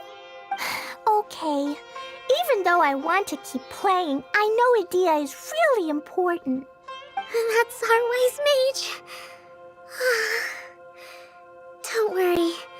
Tonight, you'll be able to see stars in the water and watch fish dance in the sky. Seems Kokomi's out of it after that ride. Her face is completely blank and her lip was trembling while she was speaking. Maybe we should have a rest for a while. Huh? I thought I was keeping my composure pretty well. Don't worry, my mind is always spinning. I'm used to this. We should head back to Idia. How about we hold hands, Miss General? Klee will give you energy.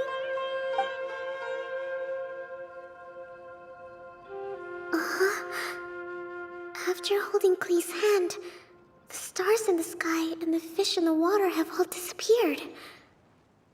I must have been seeing things from riding the cart. What are you smiling about, Kokomi? Oh. Nothing. Nothing at all.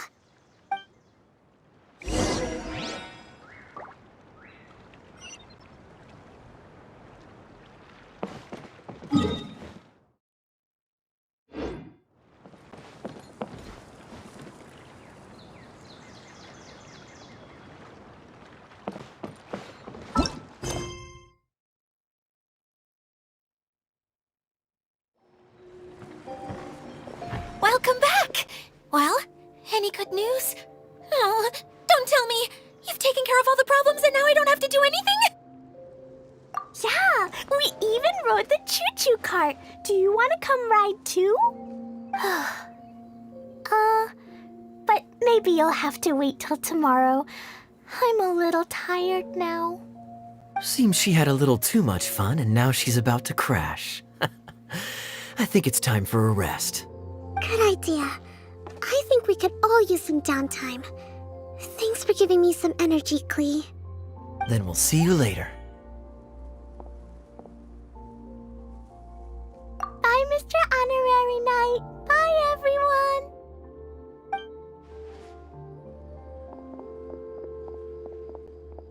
Well, it sounds like our young mage enjoyed herself. I'm so happy that she had a good time. So, back to the missing component. Did you bring it? You bet! Kaya said that the missing component was this orange climbing rope. It just occurred to me that you probably ran into the three brothers while you were in the canyon.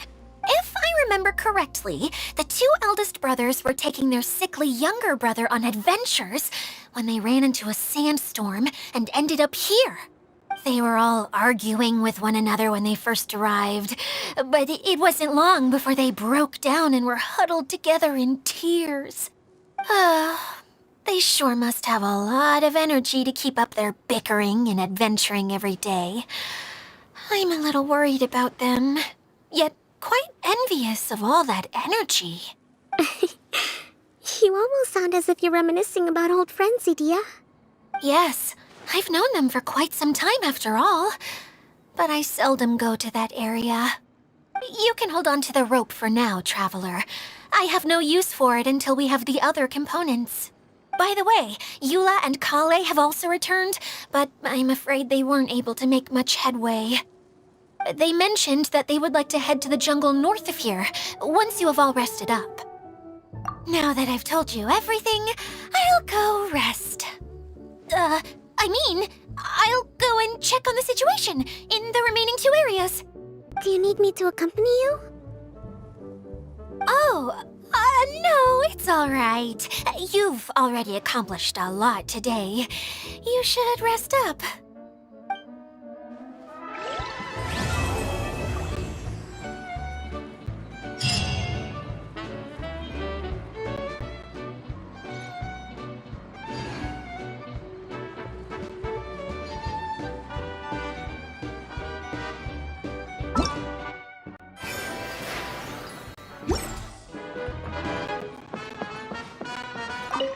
Who would have known I'd find myself in such a mess? Oh, after all that talk with Alice about letting her daughter visit too. But just as the General said, if we can restore the domain, then...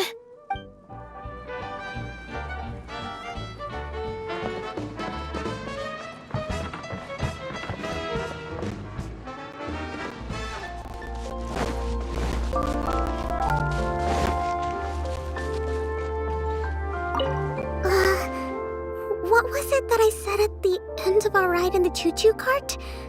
Something about fish in the sky and stars in the water? Oh my...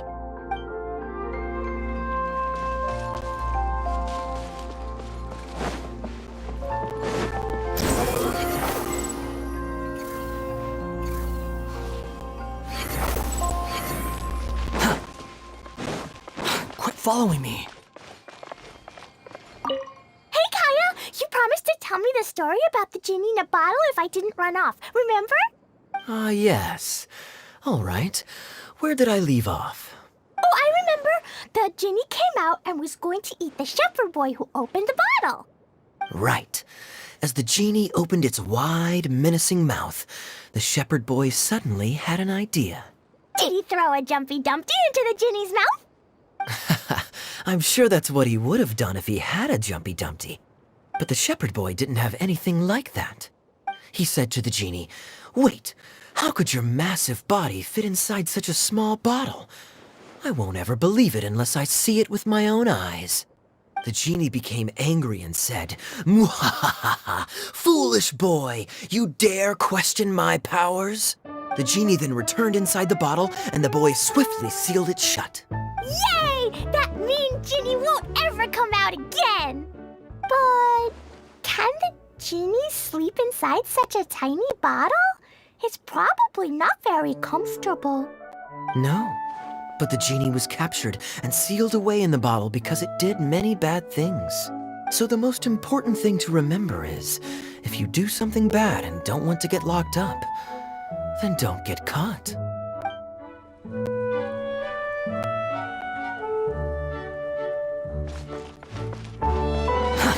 Too slow.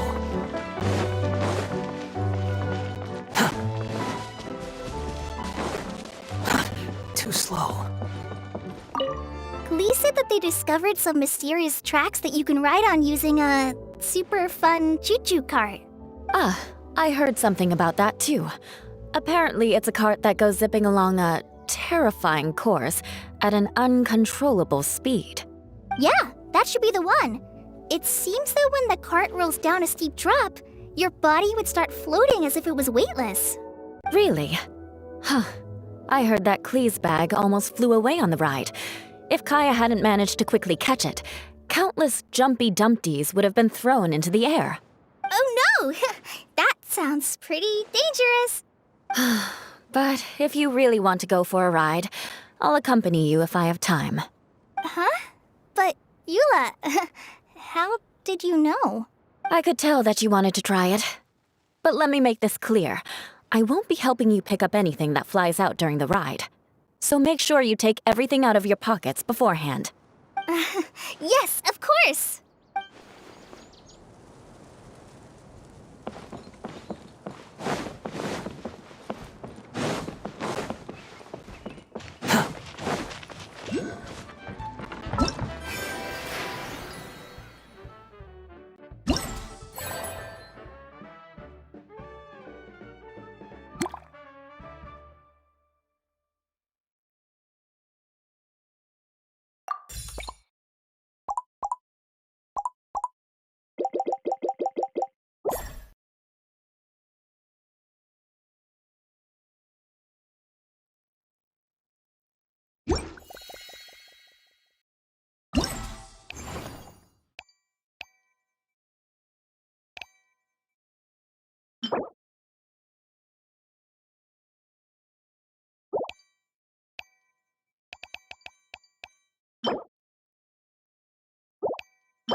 you rest well?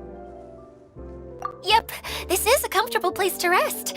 I guess that's one thing here that's better than the desert. But other than that, there's not much going for this place.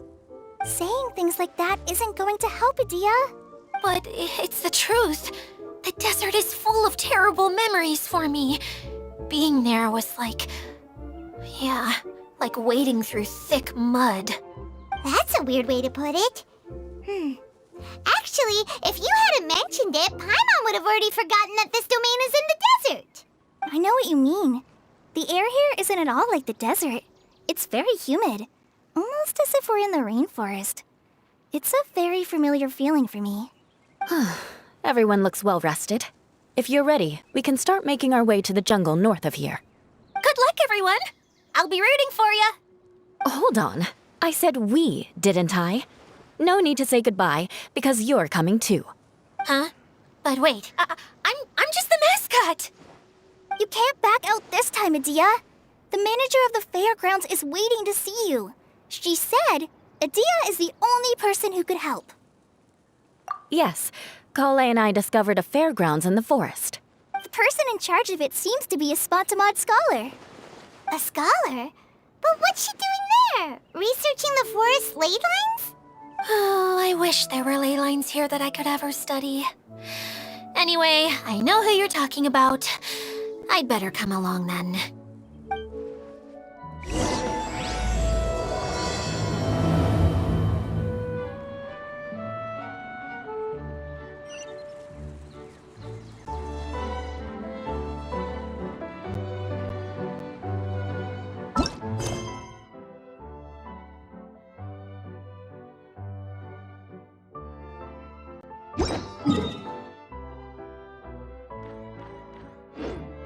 The wind rises.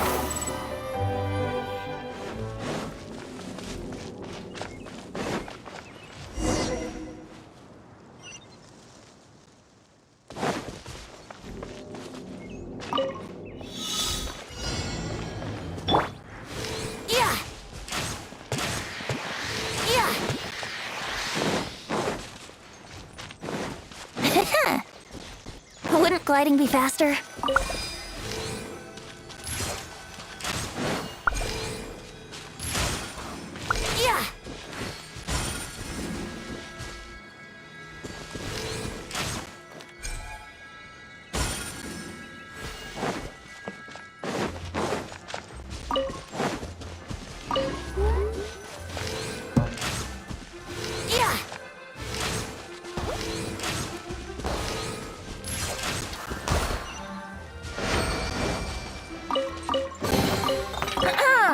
Have you heard the Ballad of the Treasure Chest?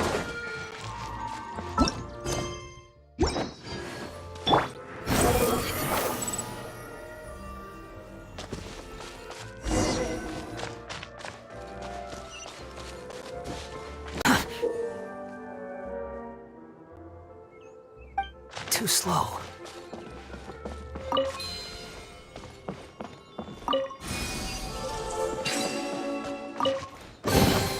Unnecessary.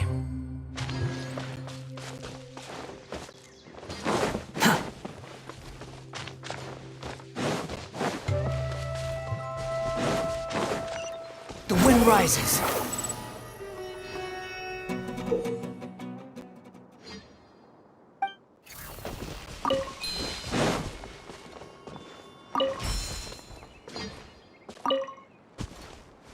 Quit following me.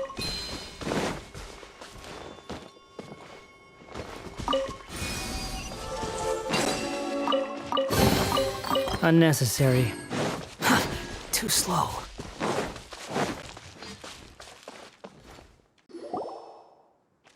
Finally, someone has arrived.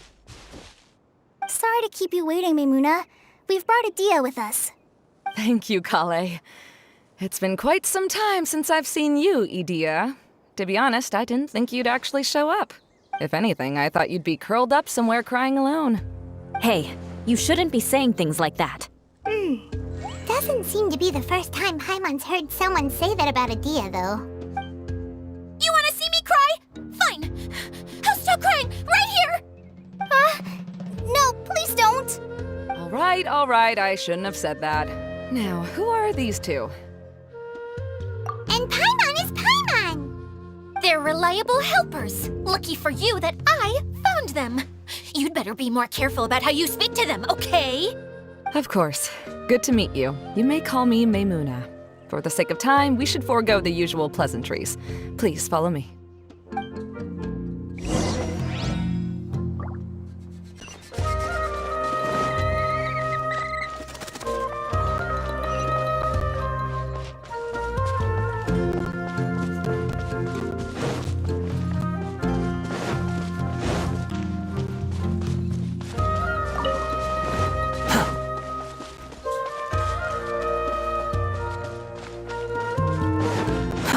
Too slow.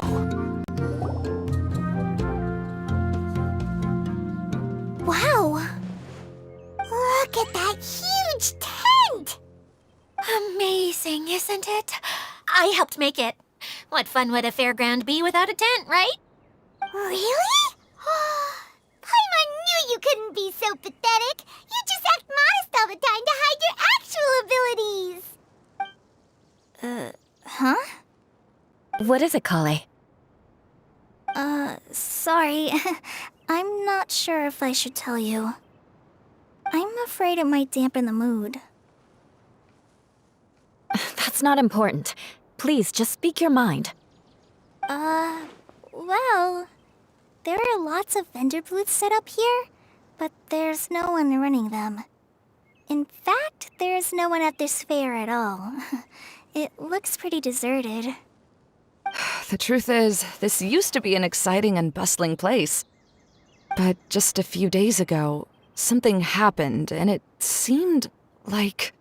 Like, the world was suddenly flipped upside down? Yes, exactly. Something fell from the central hub into the tent and knocked down the crystal light that was hanging at the top. Oh, the crystal light. Mm-hmm. I remember a certain someone said that we should have beautiful lights to celebrate at a fair, and made us that crystal light. But once the light fell, the tent became a complete mess and the Hydro-Eidolons were trapped inside. Just when I was at my wit's end, a man from the Lawrence clan came and offered his assistance. Wait, he offered to help you? Yes, and he refused to listen to any of my warnings. He just walked straight into the tent and then... Yes? And then? Yeah, don't leave us hanging here! What happened? And that's it. He became trapped inside along with the Hydro-Eidolons. Oh no! We have to do something! We can't just leave him there, Maymuna! I know, but the situation inside might be more difficult than you think. You should mentally prepare yourselves. Just talking about it is a waste of time. Since we're already here, let's go and scout out the situation ourselves. All right, this way, please.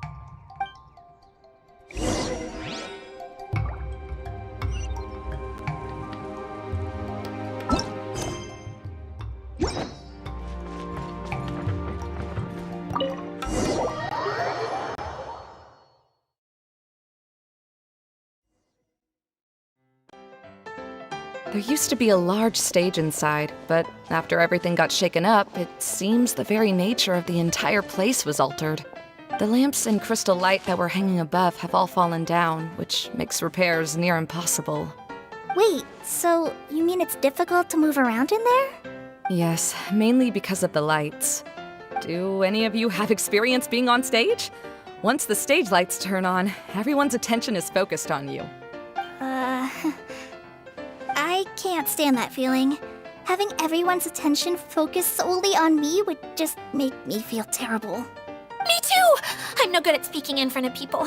And then to have everyone staring at you. Oh, just the thought of it makes me shudder. Sounds like you have some things you haven't been able to let go of yet. Please don't laugh. I'm trying my best to change that, but there are still some things I can't overcome. Like when there's a lot of people around, or when people are staring at me. No, there's nothing funny about that. And you know what? It's not a bad thing to care when other people are looking. That's my opinion anyway. Think about it. Only people who have high standards for themselves would worry about failing to meet others' expectations. You have many good qualities, Kale. I bet if you had to learn dance since childhood like myself, then you'd be an even better dancer than me. No way! That would be impossible. I can relate. I know exactly how she feels. Maybe we should find a time for you to learn with me. And one day, you will become an outstanding dancer too. By that time, you'll be so focused on performing your beautiful moves that you'll no longer worry about an audience watching you. Wow. You are so passionate about this that she's practically glowing now. Really? You do that? You wouldn't think I look stupid and secretly laugh at me, would you? You really think I'm that kind of person? Fine. Vengeance will be mine. Oh, no! Of course not. Alright, please teach me. Seems there's no need for me to warn you again. Anyway, you just need to open the curtain and you'll be able to see the stage.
Wait, what's that thing in the middle there? That's my crystal light!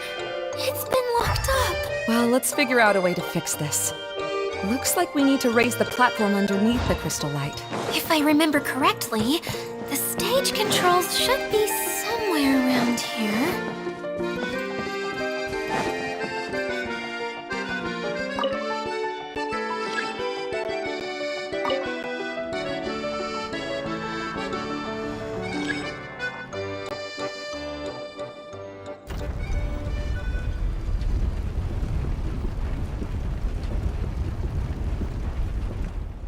It seems we have to use the colorful lens to make the light change colors.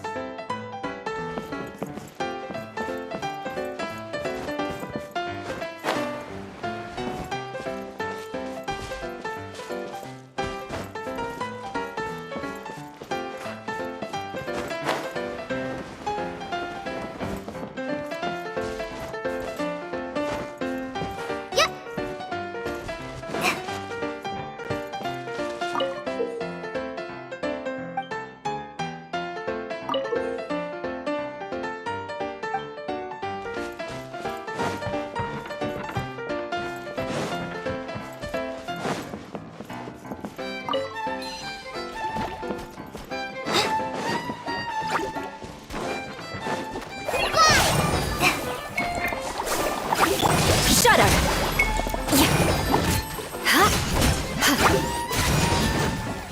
Beg for mercy.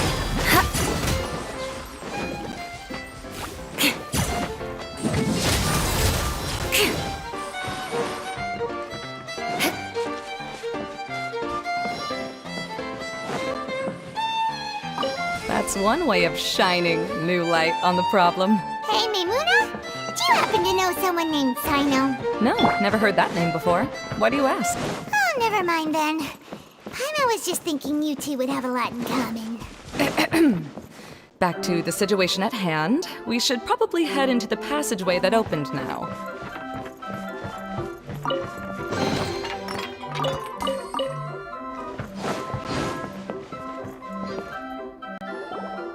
Hello? Is anyone here?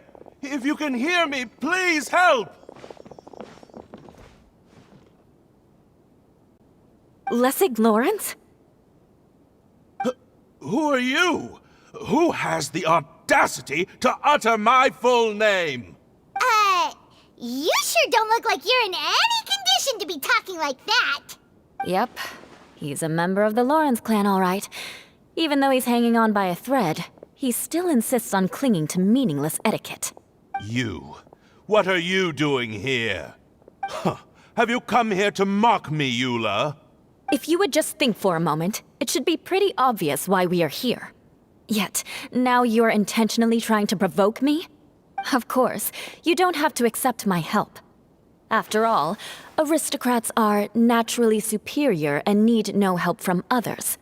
Yes, thanks for the reminder. I don't need help from the likes of you. I don't think he really means it, Eula. His tone was harsh, but he keeps glancing at you from the corner of his eyes. It's my opinion as the healer that he needs help. Okay. He's been trapped for so long that it seems he's forgotten how to hold a decent conversation. How ridiculous. Let's go. We'll leave the stage to this person who'd rather save face than save his own life. Hey, no, wait! Halt! You cannot just leave me here. We're both of the Lawrence bloodline, after all. Helping me when necessary certainly won't tarnish your prestige. If anything, my embarrassing predicament will be overshadowed by your virtuous deed. We must uphold the prestige and dignity of the family. This is the best reason you could come up with? You think tacking on the word family will be enough to talk me into helping you? You should be ashamed for your careless actions. It's because of you that we all had to come here. Seems everyone in the Lawrence clan is this way. They'll do anything to save face. All right. Looks like it's time for the mascot to step in. Here you go. One for Eula, and one for Lessig. What is this? Candy? Thanks. Oh, the smell. It's just like the aroma I smelled coming from the lens. Yes, that's right. Enjoying something sweet always lightens the mood. Oh, thank you, Miss Mascot. I certainly do feel much better now. So he's willing to thank someone else, but not me. Eula has been worrying about you the past few days and asked me several times regarding how to find you. But now that you two have been reunited, I won't have to keep answering her questions anymore. Oh, I'm so happy. Let me clarify one thing. I don't care what happens to him. If you're going to keep saying nonsense like this, then... Eula will never admit that she actually cares about him. Yeah, you're probably right. If you're going to keep saying nonsense like this, then at least give me another piece of candy. Oh, sure. I still have more. Sorry. I admit my mistake. I know I've caused heaps of trouble for all of you. Why couldn't you have just said that earlier? I'm back. Oh? Have you already finished catching up? Why are you all looking at me? Oh, nothing. Don't mind us. All right, then let's clean things up here and keep working our way toward getting the crystal light fixed. There's no need to push yourself in your condition, Lessig. I'll take him and find some place for him to rest. I happen to be a little tired myself. All right. I'll leave my cousin to you then. You'd better rest up and regain your strength before we settle things, Lessig.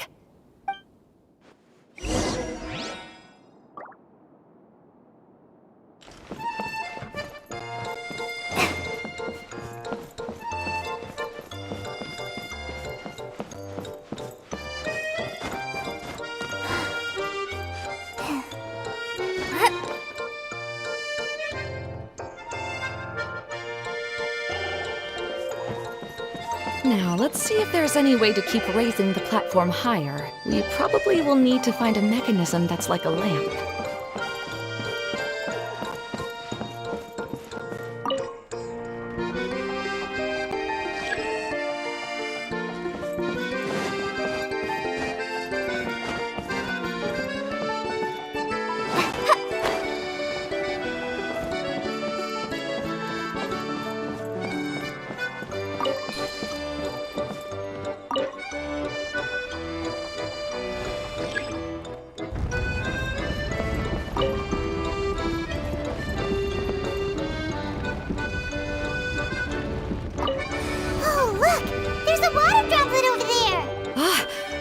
Dr. Eidolon!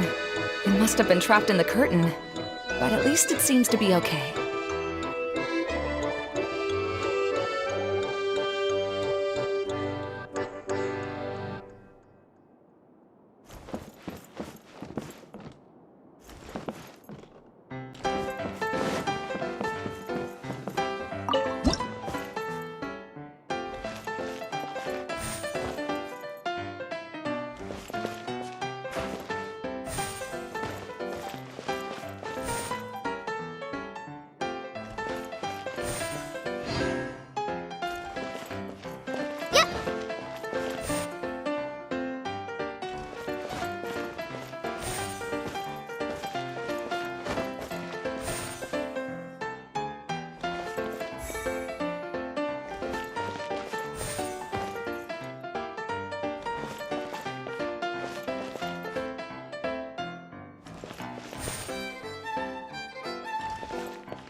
Strange.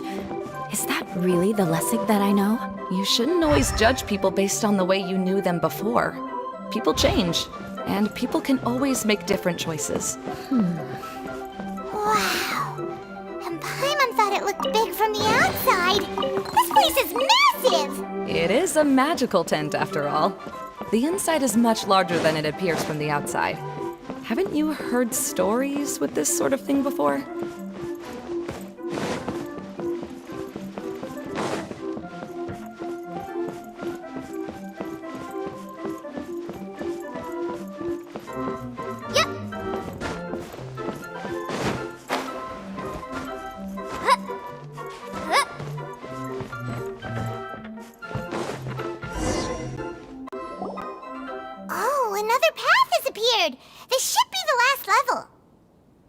Yes, don't worry. We're almost to the top of the tent.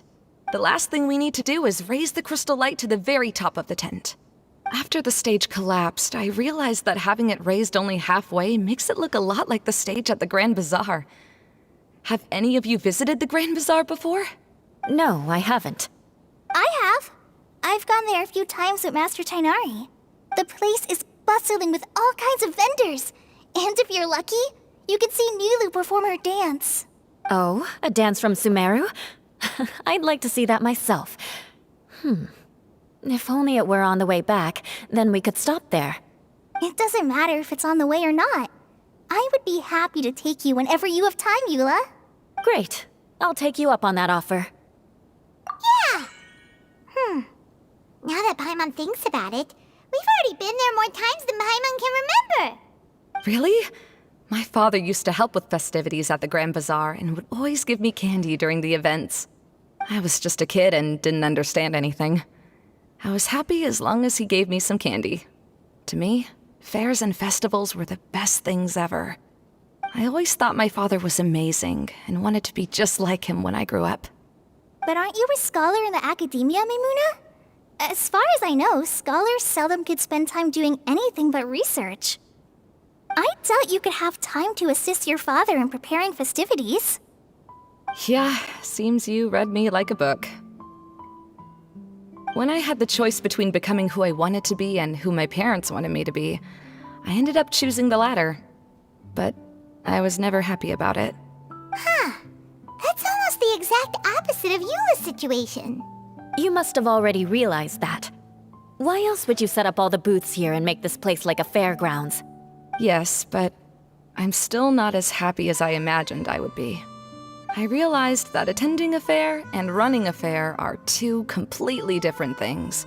The main reason my childhood was so fun and carefree is because my family worked hard. But my father knew how difficult and tiring running a fair could be, so he wanted to push me towards academics. But in the end, I didn't do well in either. I gave up on myself and resorted to investigating ley lines in the desert. Some things happened, and then I accidentally ended up here. I finally had a chance to make my wish of running a fair come true. But after seeing everything come crashing down, I feel like I've lost the strength to go on. It's not as bad as you make it out to be, Maimuna. No need to feel so down. You have the courage to change, and you've been actively guiding us on this journey. Someone who's given up on themselves could never do these things. Oh, Kale. I understand my situation better than anyone. You don't need to try to comfort me. It's not that I'm trying to comfort you. It's just that people sometimes don't realize that their actions speak louder than words. Believe me, this is something that I learned from my time together with Eula. Oh, what are you trying to say? Oh, nothing. Now, let's get that crystal light fixed. All right.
If we're going to raise the crystal light, then we need to open the top of the tent.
Hey, Edea! We're back!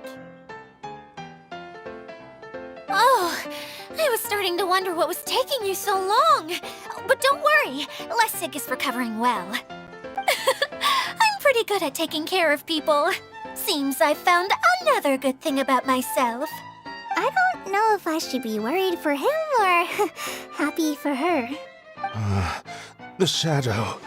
It's massive. Wait. The shadow just now, it's... Seems he still might need a little more time to recover. Tell me, did everything go well for you all? Of course. With a team like the Traveler, Paimon, Kale, and Eula, they're at least 40 times more reliable than you ever were. Only 40 times more reliable? That means I'm still pretty good then. I guess it's impossible to feel like you've lost once you've already given up. I'm a little concerned about how comfortable you are with that. Huh? What has happened? How did I get outside of the tent? Ah, that's right. I remember meeting Eula, and then... my head. Oh, you're awake now. Don't worry, that's just a side effect of your treatment, Lessig. I'm afraid I still feel a little disoriented. Lessig Lawrence. Oh, it's you, Eula. All right, I'll do it. I'll come back to Mondstadt with you and abandon my wild efforts to restore the Lawrence clan. Interesting. Now you want to talk. Seems like you've had a change of heart. In that case, maybe you'll be able to explain everything in detail for us now. I admit it, yes. I came here in hopes of finding a way to restore the Lawrence clan to its former glory. But it was a long journey, and I didn't always know the way. I passed through Liyue and Sumeru. There was even a time when I lost my wallet and had to live in the wild. But the peculiar thing is, I realized that nobody knew me out there. And not a single person even cared about the Lawrence clan. You and I are like glass pawns that were raised in shackles. We were taught to act like nobles, but outside the walls of our home, the people of Mondstadt despised us. Such pompous, hateful, and stubborn teaching. It all culminated to making us cling to the old aristocratic dogma in an attempt to maintain our pride. It's like a never-ending game of tug-of-war, but it is meaningless. You understand. Or I should say, you have already long understood. But I'm afraid that I have only just realized this. Paimon sorta understands what Lessig is saying. Everything he said is true. Your family is probably unaware that you've already changed how you see things. Yes, this has all happened recently. After coming to this domain, I realized the Mondstadt that I want is one where not everyone fears me. All that I and many other members of the Lawrence clan long for is a place where we can live peacefully with others. Lessig, both you and I never had anything to do with the glory of the Lawrence clan. That is all in the past. We are just ordinary people. I originally planned on returning to Mondstadt after taking care of things here. I never thought you would come here. I was completely shocked, which is why I reacted like I did. I'm sorry. See, people can always make different choices, and it seems that Lessig has also chosen to become someone he truly wants to be. Yes, about that. I'm afraid I haven't quite found my own purpose in life yet. That's all right. Being able to clearly choose between becoming who you want to be and who your parents wanted you to be is already a step in the right direction. How to find true happiness is probably one of the most difficult research topics of all. I have a suggestion for you, Lessig. Why don't you return to Mondstadt and tell your parents what you just told us? They'll probably try to tear me limb from limb. But what about you? Did you ever tell your family about what you think? This is something that I've been thinking about, too. Perhaps the two of us can sit down with the rest of the clan and discuss it with them. The Lawrence clan is just like this stage. It was once home to glorious performances, but those days are now long gone. And it is time for the stage to be updated. She's so solid and tough, but also clear and open, like an ice cube. Is that why she's able to dance anytime and anywhere she wishes? Are you all done talking now? Yes, I think so. By the way, that is for you. Please take it. I found it on Lessig earlier. Oh, it's one of the missing components! Wait, so you had it all this time? Why didn't you give it to me earlier? Well, you didn't ask. All right, I admit it. I forgot about it. Okay, we'll let the Traveler hold on to it for now. Wait, this looks like... It looks pretty familiar. Have we seen one of these before? Ah, right! I also bought a similar box at the last festival. Yes, people often use this kind of box for candy at festivals. This was one of the materials originally used to create the tent. But now that the tent has been repaired, we no longer need it. Eating the candy from the box as an adult will never be as delicious as it was when you were a kid.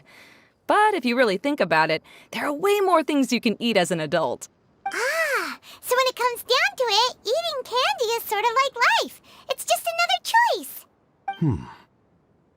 So, as of now, we've already collected 3 of the missing components. Only 1 more to go. I'm sorry that repairing the tent took so much of everyone's time. You should all head back and have a rest. I'll lead the way.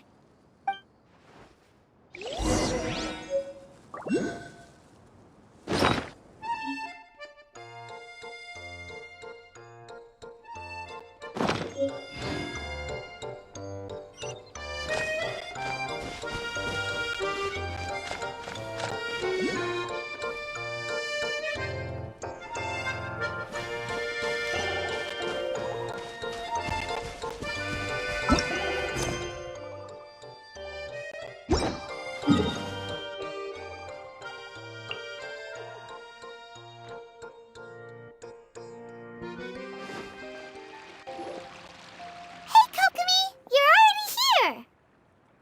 Oh, you're back. I trust your adventures to the forest went smoothly? Yep, you could say that. How about you? Up to anything today? Well, I suppose it's time I told you that as the divine priestess of Watatsumi Island, I shouldn't actually be here now. The truth is that a relic known as the Shinro Casket was lost from Watatsumi Island long ago. But recently, an orb matching the relic's description suddenly began emitting light, almost as if it was guiding people to it. This is what led me to find the relic's whereabouts. I wasn't lying when I said that. Goro has often told me that sitting at home reading light novels is not the best of practices, and that I should try to get out more. As I made my way from Watatsumi Island to Sumeru, I enjoyed a variety of breathtaking sights. It really is a beautiful nation. I even stayed in the rainforest for several days. I was surprised to find that the relic had ended up in the desert. I knew it was somewhere here, but I still couldn't pinpoint the exact location. Though I feel that Idia was not intentionally trying to hide anything from us, this domain does have plenty of secrets. I'm sure you've sensed that too. Now that you mention it, a lot did happen today.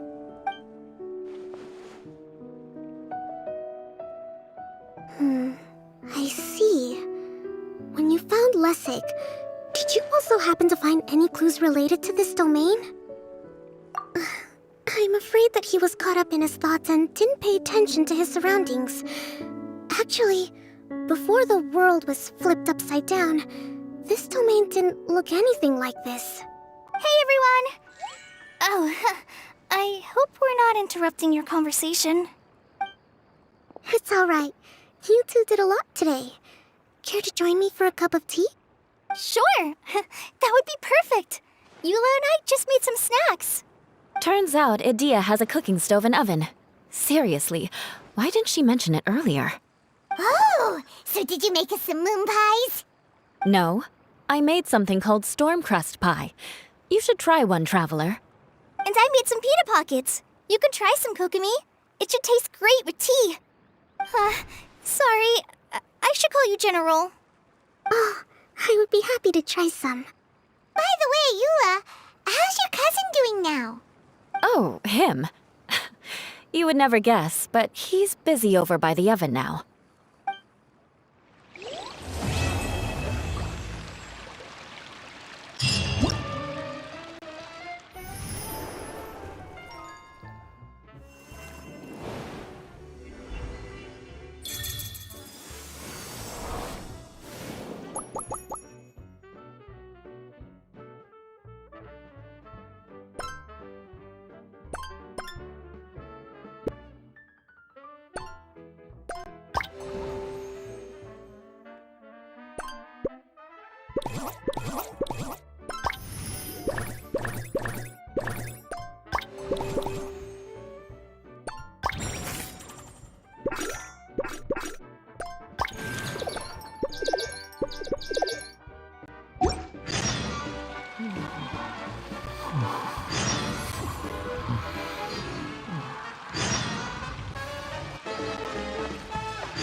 As a descendant of the illustrious Lawrence clan, I learned many skills during my journey. For example, baking flatbread. Good! This should be just the right amount of heat. I had no idea you knew how to bake. I thought you'd be the type who'd never get anywhere near the kitchen. I've been meaning to ask you. Do you have time later? Could you teach me how to make those delectable snacks of yours? Oh? But that might take some time. Besides, we're not here to get to know each other as family. So again, you're worried about our ties within the Lawrence family. Fine. But you said yourself that we're just ordinary people. So why don't we learn from each other like regular cousins would?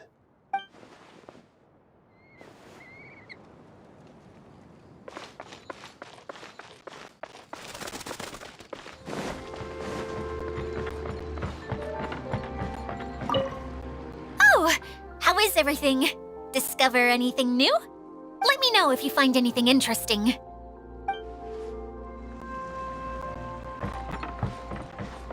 The wind rises.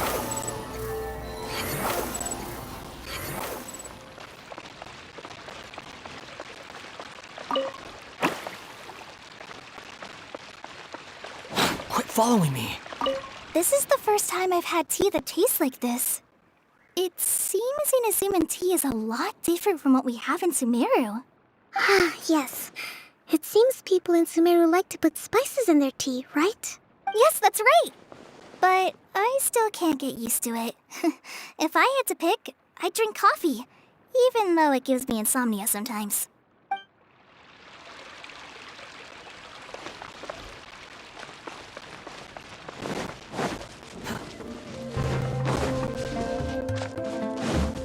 Quit following me. I want to ride the choo-choo cart with Miss General! Up, up, up, and whee! But, I guess the ride makes her a little dizzy. Ah, so you noticed. Very good. Was it the stars spinning in her dazed eyes that gave it away? Mm-hmm. Yesterday she said she had lots of little golden stars floating around her. But she seems to be doing a lot better today. If Mom were here, she'd probably say the stars are all fish that fell into the clouds.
Oh, but that's too much.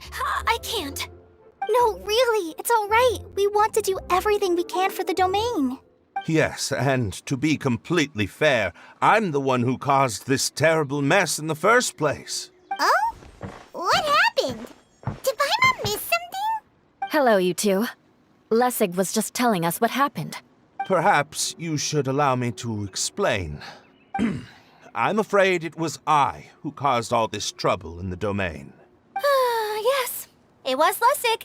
To be precise, I saw a most exquisite water orb at the entrance of the domain. It reminded me of an astrolabe my grandfather gave me when I was 7 years old.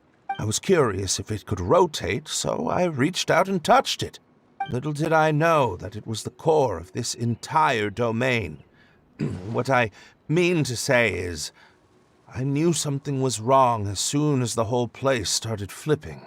It's not just your fault. I failed in my responsibilities as the caretaker here. Oh, I knew I should have put the core somewhere more secure. Oh, you mean the big ball of water at the entrance? Yes, that's the one. Anyway, after giving it some thought, Lessig has offered to perform some more repairs and maintenance to help support the domain. But we were concerned he wouldn't be able to handle it all alone, so Eula and I will also stay here to lend him a hand. But don't be mistaken. I'm not doing this out of the kindness of my heart like Kale. My job is purely to monitor and ensure that Lessig doesn't cause any more trouble here. Oh, sure. I don't think anyone's buying that anymore, Eula. Though I do remember that Amber mentioned we should just nod and agree when you act like this.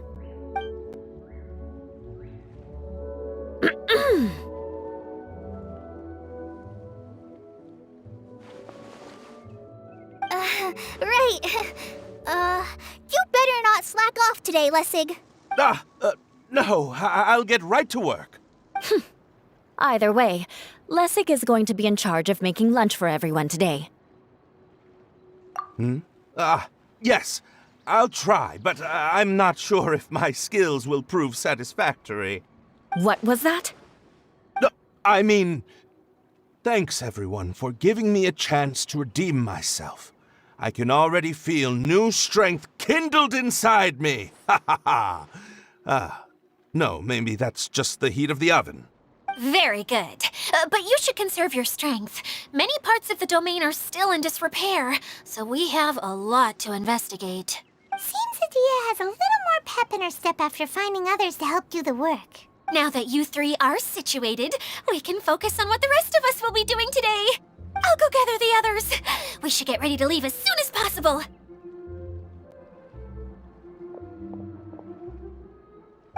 And there she goes. At least she seems to be happy. Maybe this is how it feels to be in charge.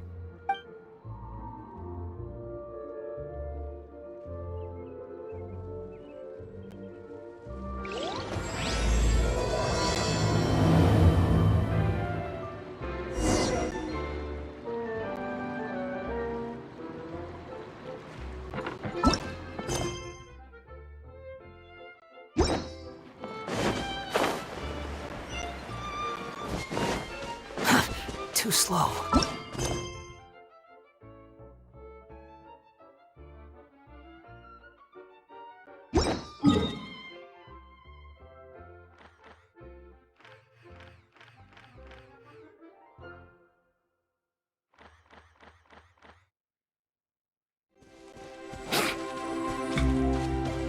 Where are we going now? We're going to retrieve the last missing component. My working theory is that the director listed on the sign has it. No details slips by our general.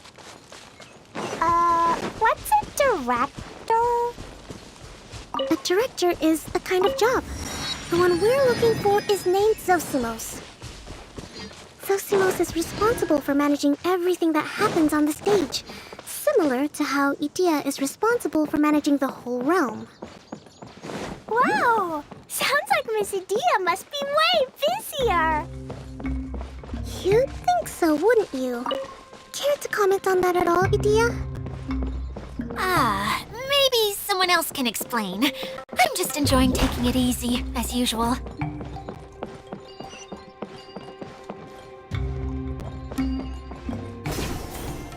The director doesn't get out much. He's almost always cooped up in his treehouse making props or writing scripts. But I'm trying to remember now. Where is that treehouse of his? Huh? You don't remember? Hey, don't forget! I'm just the mascot. I believe it's that way.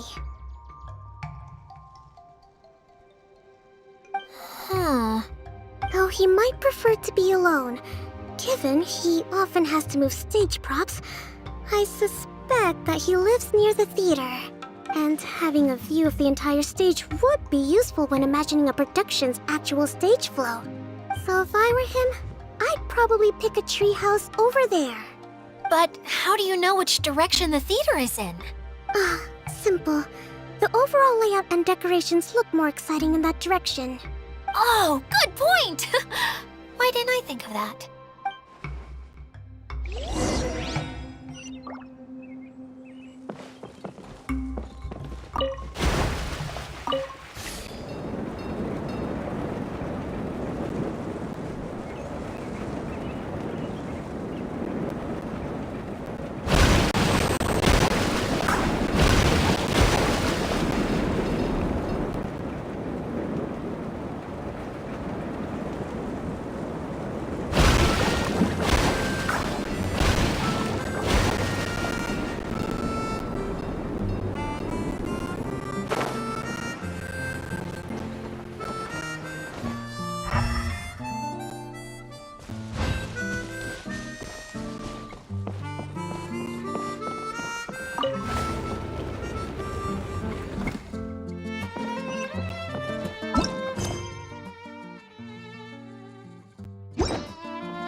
Where did that blasted automation mechanism go? The male actor standees are here, but where are the female ones? Who's that? Idea? Yes, Sosimos! 'Tis I, Idea! How's that for a dramatic entrance? This is a surprise. I was sure you'd be... Curled up in a fetal position, crying to yourself? Wow! What a fascinating little creature. Did you just read my mind? The name's Paimon? And no, Paimon's no mind reader. Just call it an educated guess. It seems everyone shares a similar opinion about you, Idea. I knew from the start that a managerial role wasn't for me. But I've found my true calling now. As a mascot! Mascot? Is that a new role? I don't remember casting you for that. Okay, enough about me. I'm just here to introduce you to some new friends of mine. And that's why we came to see you. Well, do you have the component that fell out of the central hub? I do. However, I'm afraid the incident has caused many malfunctions with the stage mechanisms, and I can no longer put on any performances. Okay, so you're holding the component ransom till we help you fix the mechanisms, huh? No, till we fix the stage, surely. I'd have thought he wants us to make some more props, no? Given that some of the standees are missing. Or maybe the component is broken and we need to fix it.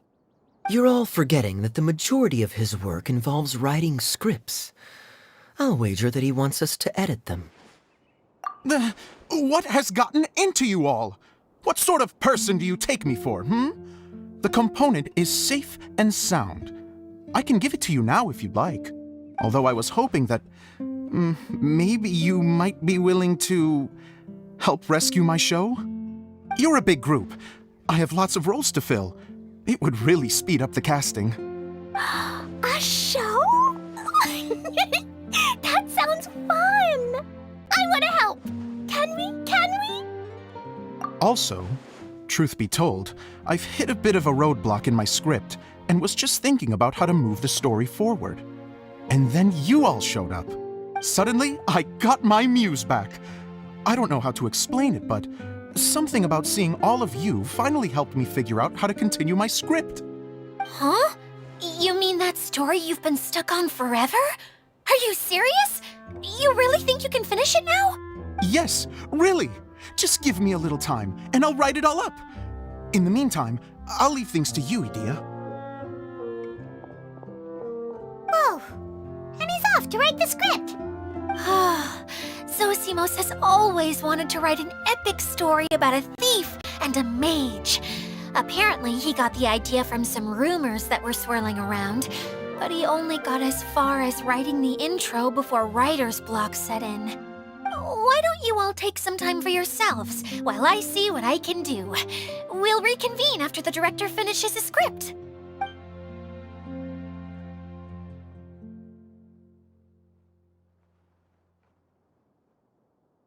A director, my friends, is a storyteller. And the key ingredient to every good story is inspiration. The moment I laid eyes on General Sangonomiya, inspiration hit me for a brand new character. The heroine was the missing piece of the puzzle. The rest of the story flowed naturally from there, and now it's finished. So please, take a look through your scripts, and we will tell this story together.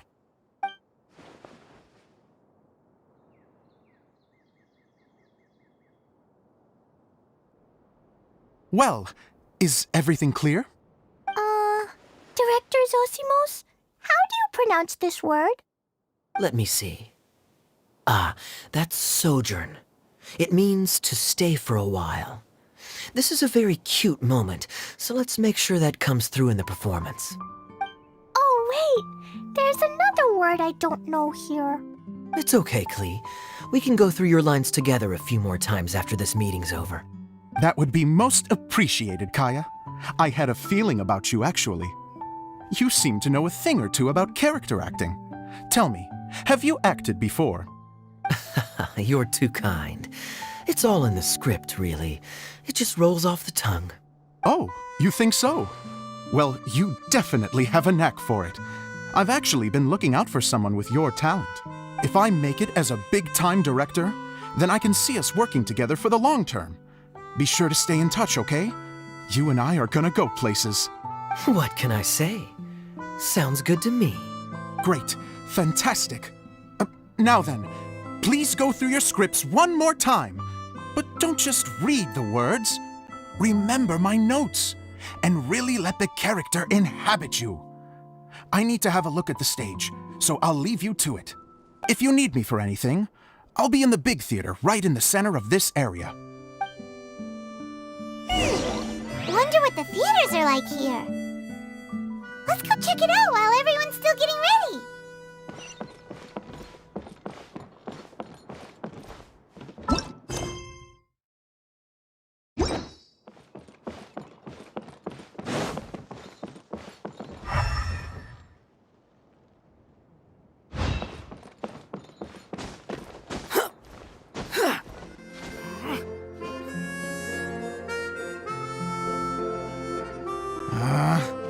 Where did it go? I put it right here. Hey, Zosimos! What you up to? Oh, it's you two. Please, come here. Feast your eyes on this stage. I designed it myself. So, directors have to design the stage too?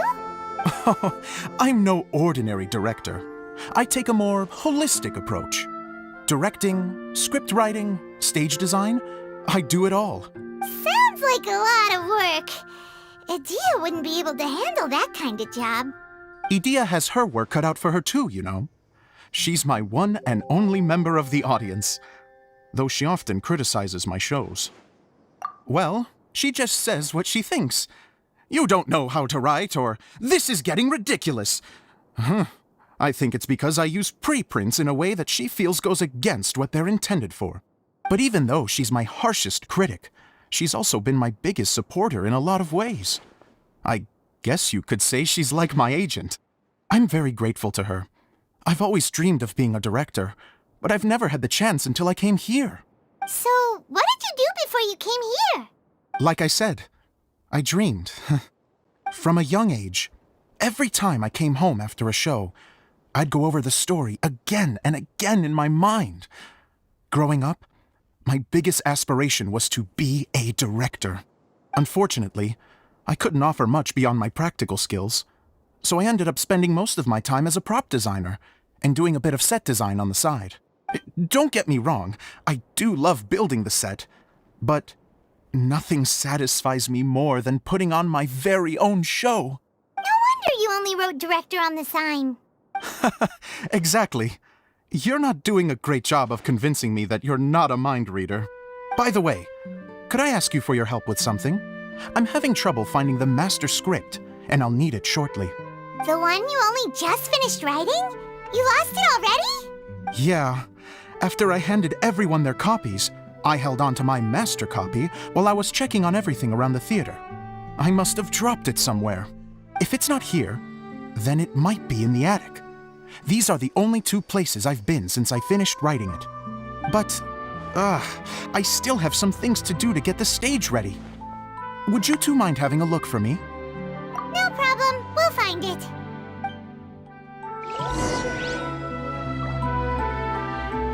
The thicket board's mechanism should be functioning. Let's see. There's the lights. Oh, and the microphones.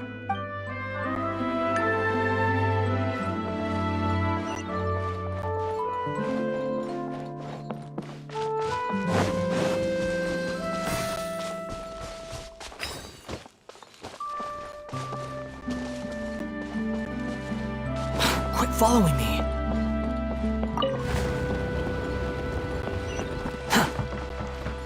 Quit following me.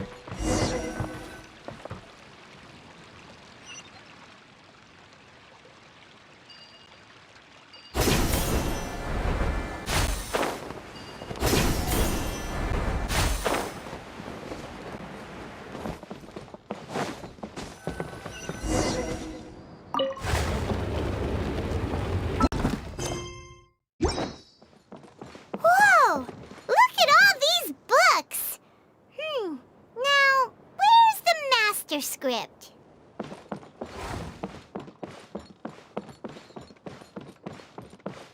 Oh, it sounds like a water droplet is on the second floor. Let's go have a look.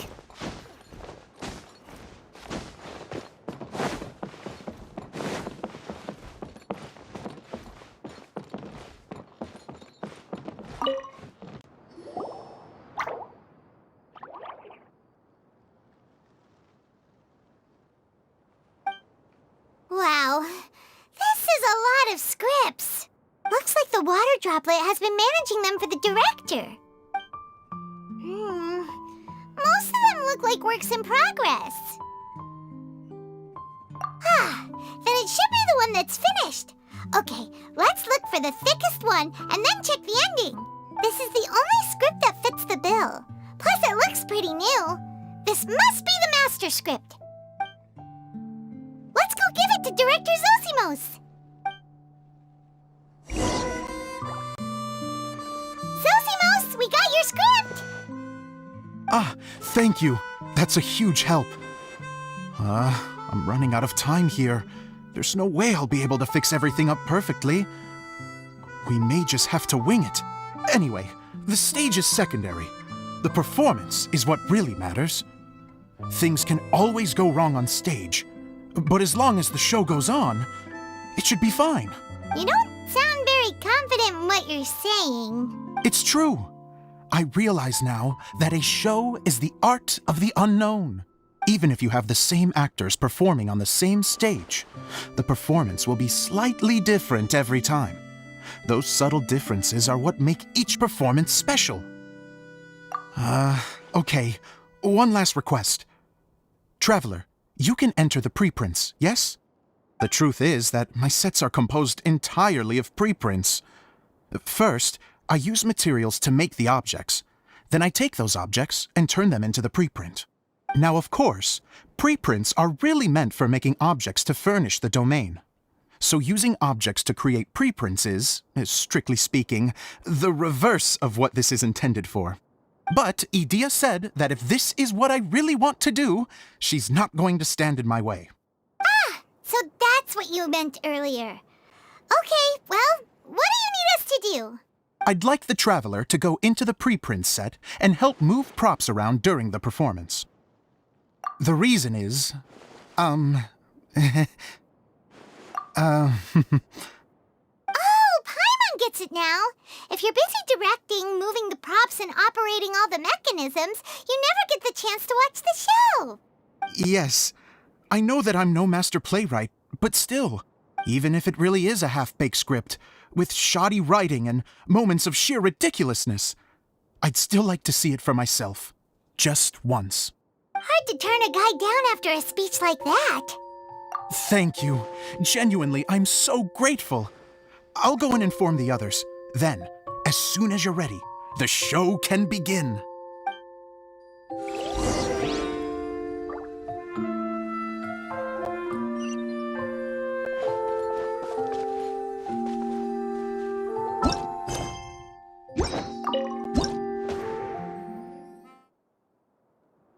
Long, long ago, there was a great thief. He lived in a land where the light did not shine, where all suffered in the darkness. People call me? Sorry, Kaya. Directly into the microphone, please. Otherwise your voice'll, you know. Okay. They call me the Dagger Bandit, but no one sees that I rob the rich and give to the poor. Here in the dark, evildoers run rampant in the shadows, while the good, honest folk stumble blindly on, just trying to find a way through.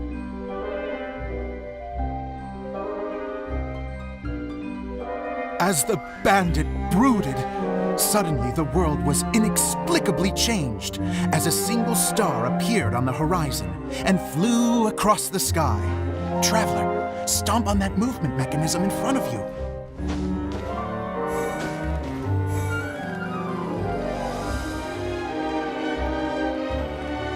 Light.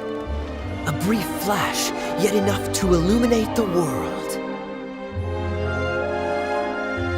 If I can find the source of that light, I can shine it into the darkness, and the people will suffer in blindness no longer.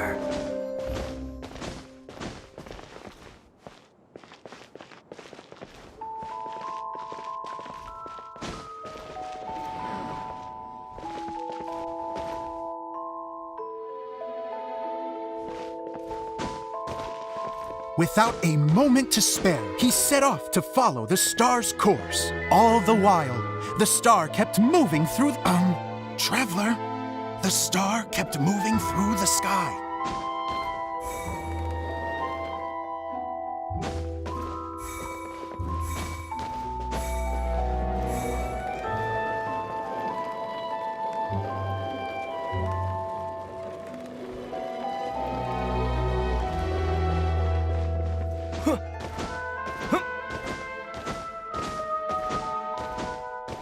Looks like I have to go through the desert. This could get dangerous. If everything he'd heard was to be believed, the desert ahead was a no-man's land filled with horrors. Worse still, the star had landed in the most difficult-to-reach location, surrounded by sheer cliffs. But he was determined to press onward. I've come this far, and I'm not about to turn back now.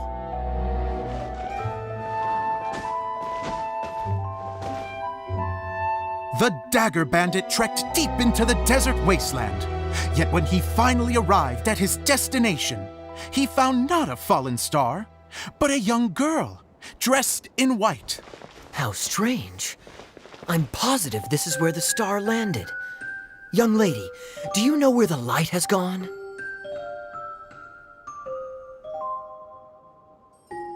The girl replied, Traveler from afar, the light you seek is only a bottled flame. But the flame has now died, and its light is long gone.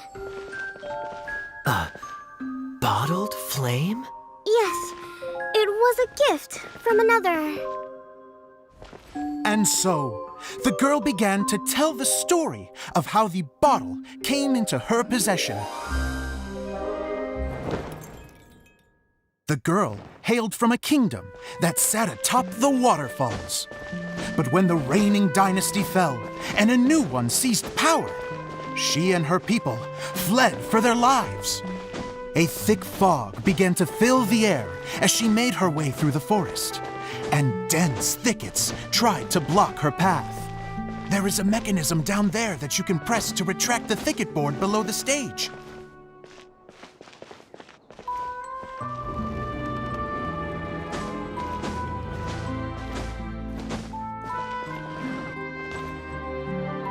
If I only had a lamp to guide me through this wretched forest, then I could survive.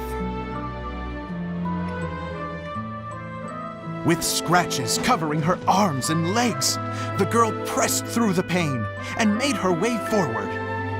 The road ahead was arduous, but she was determined to press onward. I've come this far, and I'm not about to turn back now.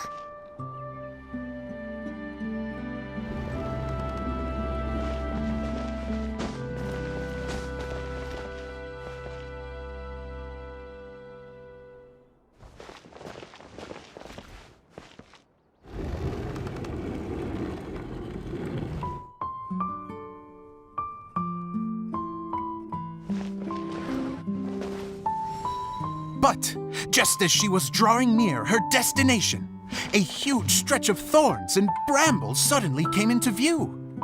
Despair set in and began to weigh on her heart. If only someone could help me, I would give anything in return. The girl's heartfelt wish in her moment of desperation did not go unheard. Wait!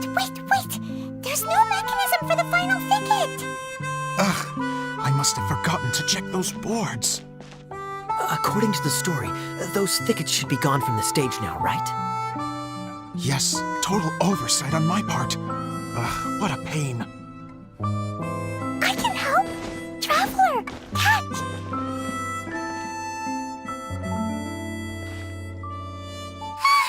It's a Jumpy Dumpty! The girl's heartfelt wish did not go unheard, for a Jumpy Dumpty, who was passing by, helped to clear a path for her. Oh, thank you, Jumpy Dumpty. And so the girl continued her journey deeper into the forest. But what she found there was not a lamp, but a mage glowing with fire.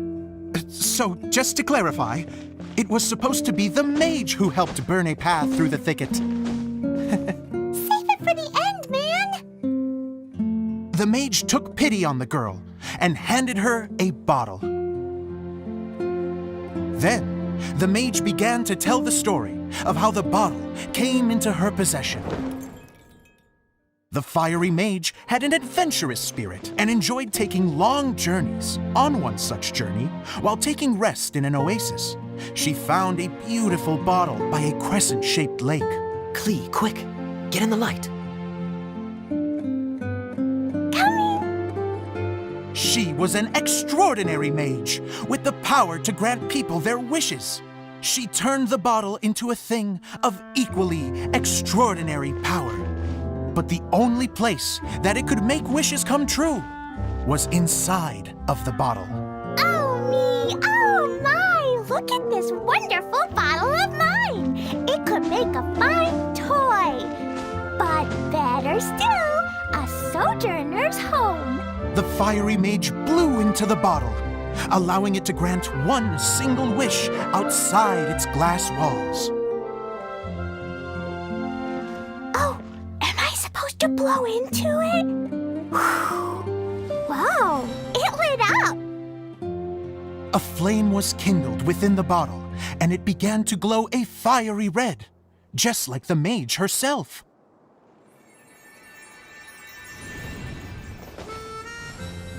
After the mage finished telling her story, she disappeared, leaving only the bottle behind. A magic bottle that can grant wishes. And I wish to leave this place and go somewhere where no one will ever find me again. And then? The bottle seemed to softly inquire.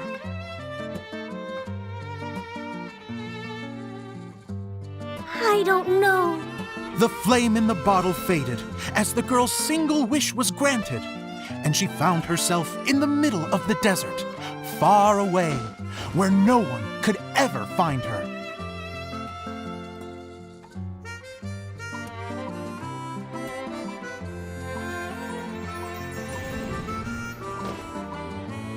When the Dagger Bandit listened to her story, he sighed in disappointment that the flame with the power to grant wishes outside of the bottle had already died. But this doesn't make sense. If it truly granted my wish, then nobody should have been able to find me here. Maybe they shouldn't. The desert is difficult and dangerous to navigate, but I was determined to make it, no matter what. Then take this bottle with you for your trouble. It may be able to grant you your wish, though sadly, only within the confines of the bottle itself. All I wish for is light.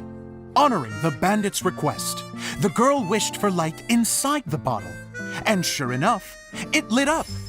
They found that while the light was only generated within, it could nonetheless shine through the glass and reach anywhere in the outside world. Even though it doesn't burn as brilliantly as the light that shone before, this is still an extraordinary light. What will you do after I take the bottle? I don't know. Well, then maybe you should come back with me. With no reason to refuse, the girl accompanied the Dagger Bandit back to the land where the light did not shine. They brought light to that place, and the darkness was dispersed, and they lived happily ever after.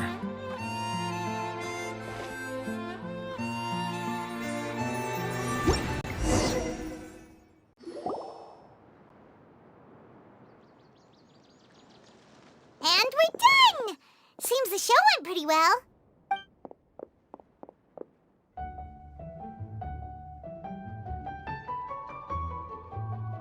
Mr. Honorary Knight! Didn't I do great? I felt like I really was the fiery mage! Wow, great costume, Glee! As soon as Paimon saw your shadow, she thought straight away, what a cute hat! Glee loves it! Thanks, Mr. Zosimos! Oh, wait, no, I mean, Mr. Director. Mr. Director? Ha! No one's ever called me that before. Thank you, my dear little mage. Thank you so much. Oh, I'm so happy.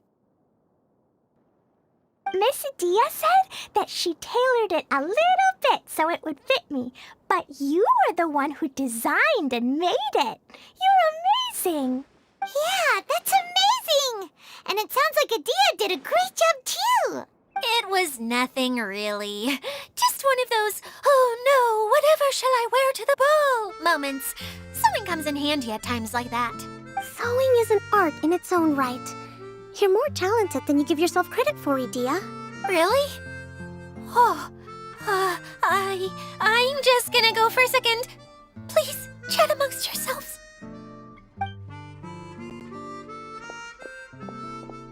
She gets embarrassed so easily. She really can't handle being in the spotlight. Adia's a sensitive person and doesn't have a whole lot of self-confidence. I hope all the excitement hasn't brought her to tears. Oh, I'm a little worried. Don't worry. I'll go make sure she's okay.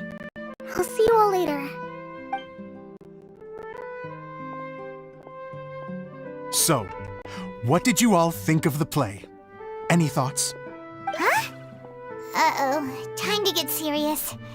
Now, are you sure you want to hear what we really think? Oh, absolutely. I had the courage to ask, didn't I? So, don't mince your words. Go ahead. Speak your mind. I can take it. Okay, Paimon will go first. So, the dialogue at the beginning was pretty good, but it ran out of steam as the story went on. Paimon could tell that you ran out of inspiration somewhere along the way. The characters were honestly a little bit ridiculous. Paimon didn't get what you were trying to do. The moment anyone started to show any kind of substance, suddenly the scene was over. Yes, all very good points, Paimon. I would add that in its attempt to pay tribute to the series 1,000 Nights, all semblance of a coherent was sacrificed. Plus, I do have to penalize you for the issues with the props. Miss Adia, what are you doing back here? Oh, you know, I return like the tide when people start discussing something important. Huh. Especially when it has to do with criticizing my show. Mm-hmm.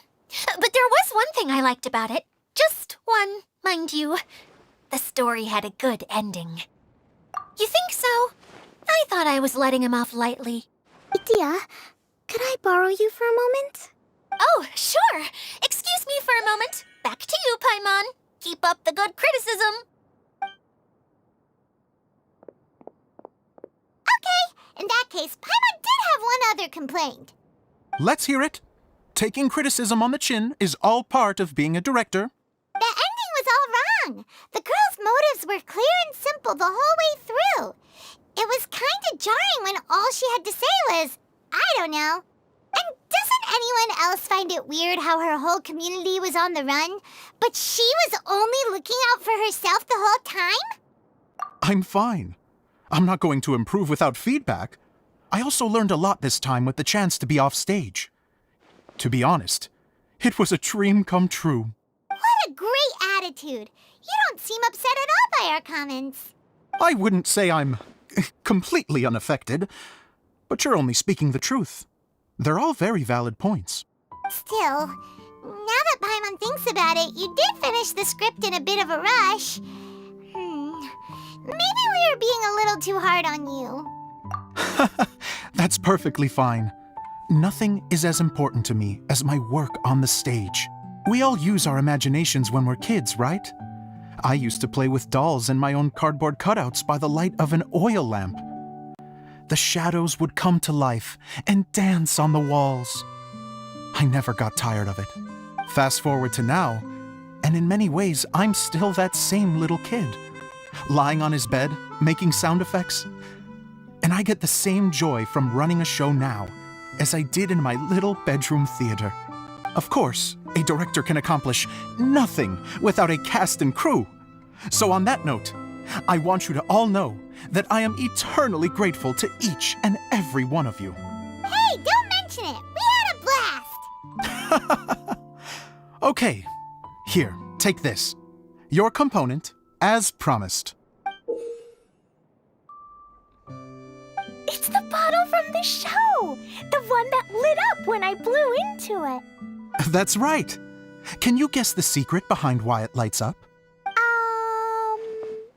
Oh, maybe there's an invisible fairy inside that opens its eyes when you blow into it. Bingo! You guessed it. That should do the trick. Oh, wait, this needs tightening up a little. Hold on, this will only take a second. This outfit's more fashionable than I imagined. Excuse me, everyone. Do you have a moment? Especially you, Zosimos. Idia wants to do a little something for you. She says it'll be a dream come true. A dream come true? Yes. She said that as useless as she is, she wants to do something for you as the first person to have heard of your dream of being a director. Her words, not mine. I'd have to disagree, though. I have never thought of Idia as a useless person. How is this suddenly about me? If everybody is ready, then I'd like to invite tonight's male lead to take the stage. Ta-da!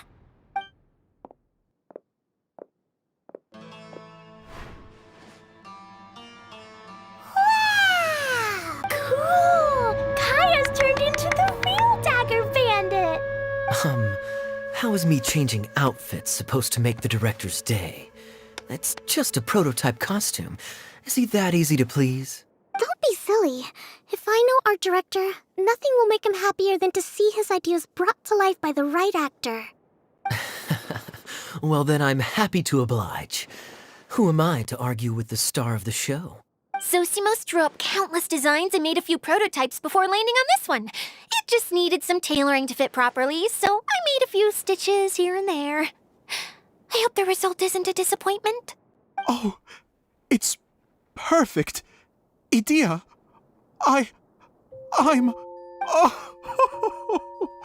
I'm so touched. Thank you all. You've made me happier than I ever thought I could be.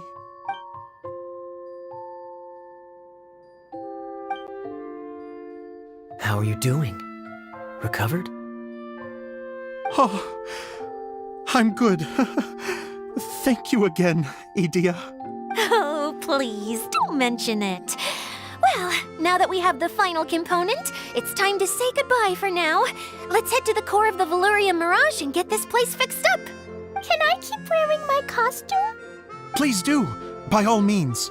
Both of you can keep your costumes. It seems only fair. Yay!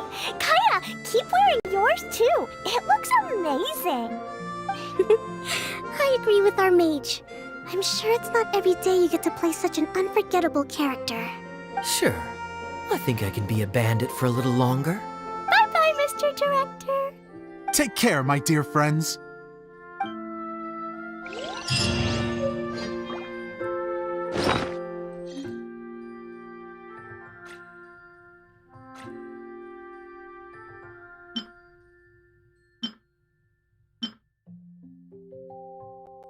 Think I've got a sharp tongue? I just tell it like it is. You're going to attempt to repair the core now, right? I hope it goes smoothly. I feel so honored to have met you all. You were a wonderful cast. Thank you once again. I'm so grateful for everything you have done for me.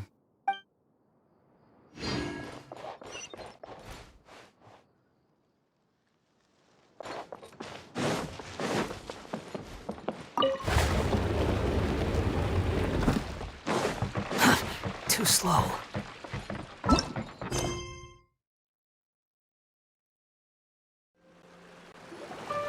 Oh, Kale! You got back before us! Yes. Idea had the water droplet send us a message just as the show was coming to an end, so we came back here to wait for you. How is Lissig doing? He finished all the maintenance work, but it took a lot out of him. He's now fast asleep in his room. Oh, I feel a little guilty. Consider it his atonement. It's only fair that he had to do something constructive before being able to sleep soundly. Seriously, don't waste your concern on him. If you say so. Okay, without further ado, let's go and fix the domain! Isn't this where we first met Water Droplet? Correct! The core of the Veluria Mirage is the largest streaming projector of all, and this domain is one gigantic preprint. Whoa, so everything we've seen is created by this? That's incredible! So, to fix it, same process as usual, right? Do we need to use the preprint? Exactly! Well done! You catch on quick. It's hard to forget after doing it so many times now. Let's get going. This is the final step! Yay! Suddenly Paimon's really excited. The hub consists of these components. All you need to do is place them onto the foundation in the right shape. The right shape? But we've never seen what it looks like. Oh, don't worry about it. Close enough will do. As long as it can spin, it'll be fine. Should be fine. I think.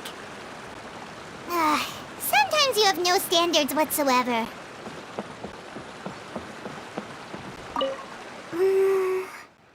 If I remember correctly, I think there's supposed to be a small cog on the right-hand side. So maybe that's the candy box.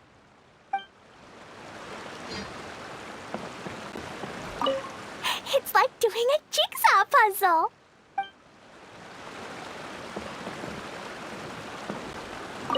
What's making that shadow? Is it the rope? I feel like the rope should go from one part to another to connect them together.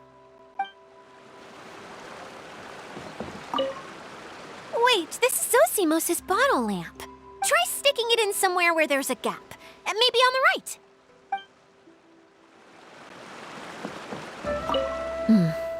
I guess it'll be time for us to leave once this is fixed. Something that spins. Would a water wheel count?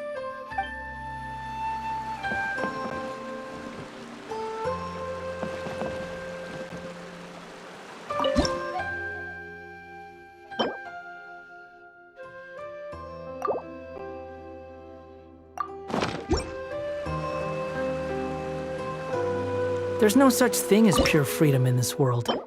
Even the wind cannot blow on forever.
But why isn't it turning?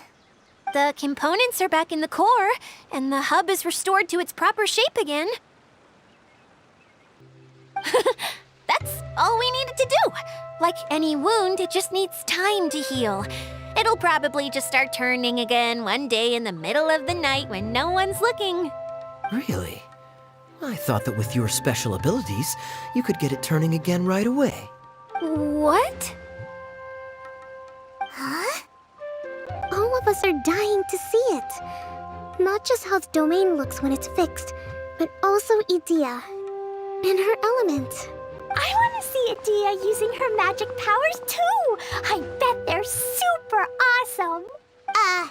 What are you guys talking about? And how is Clean on this, but Paimon isn't? They're referring to our mascot's true form. As I've said all along, there's much more to Idea than she gives herself credit for.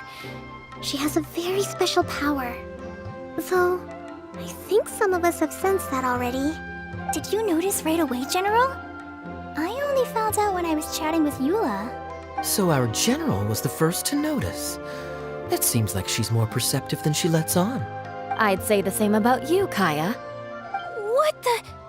All of you know?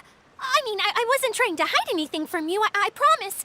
It's just, for people who stumble upon this place by accident, I think my current form is more approachable than my true one. I don't want people to get scared when they see me. What? What is it? And whatever it is, how the heck does everyone know about it? Well, for one thing, I sensed elemental energy in the residents here, but none of them have visions. Then my mind started to wander as I was reading a storybook, and suddenly, I had a thought. Since hydroidolins can change into any form, why not human form? You hit the nail on the head. All right, in that case, please allow me to introduce myself once more.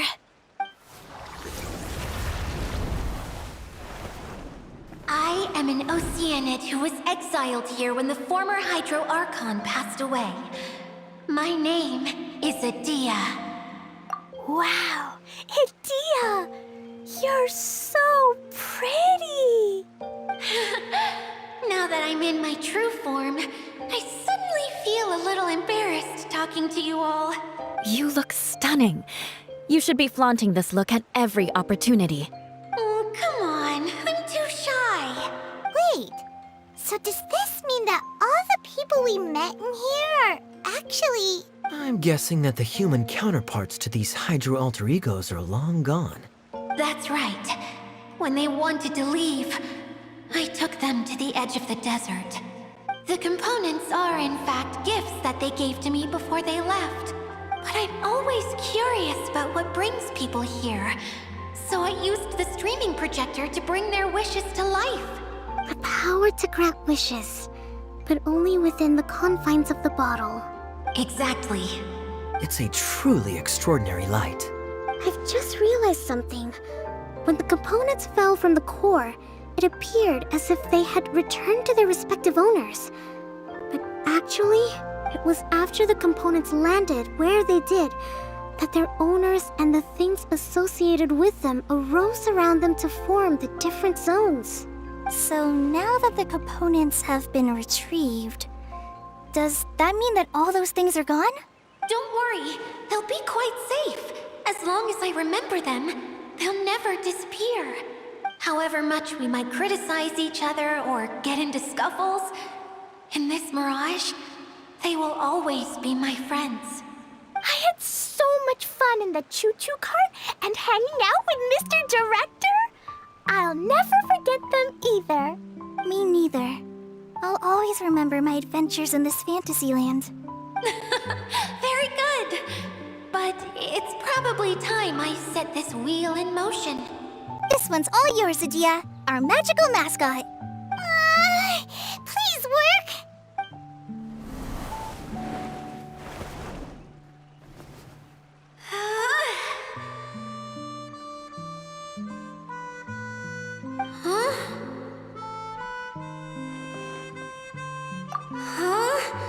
That's strange. Nothing happened. Has it lost some power because of the incident? Oh, crumbs. Not now. Not right off the back of everyone putting me on a pedestal and me acting like this is going to be my big moment. Oh. Someone get me a bottle. I'm hiding myself away. See you in 100 years. You're already in a bottle. What now? This was the only way! Now I'll never be able to show you how the Valyria Mirage is supposed to look. Hold on.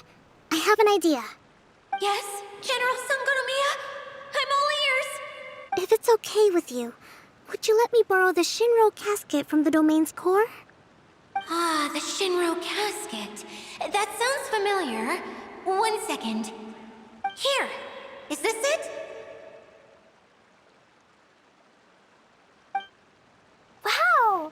A huge shell! It's the relic that Kokomi mentioned earlier! So this is where it's been hiding! It was once a ritual vessel used for making offerings in the Moon Shrine.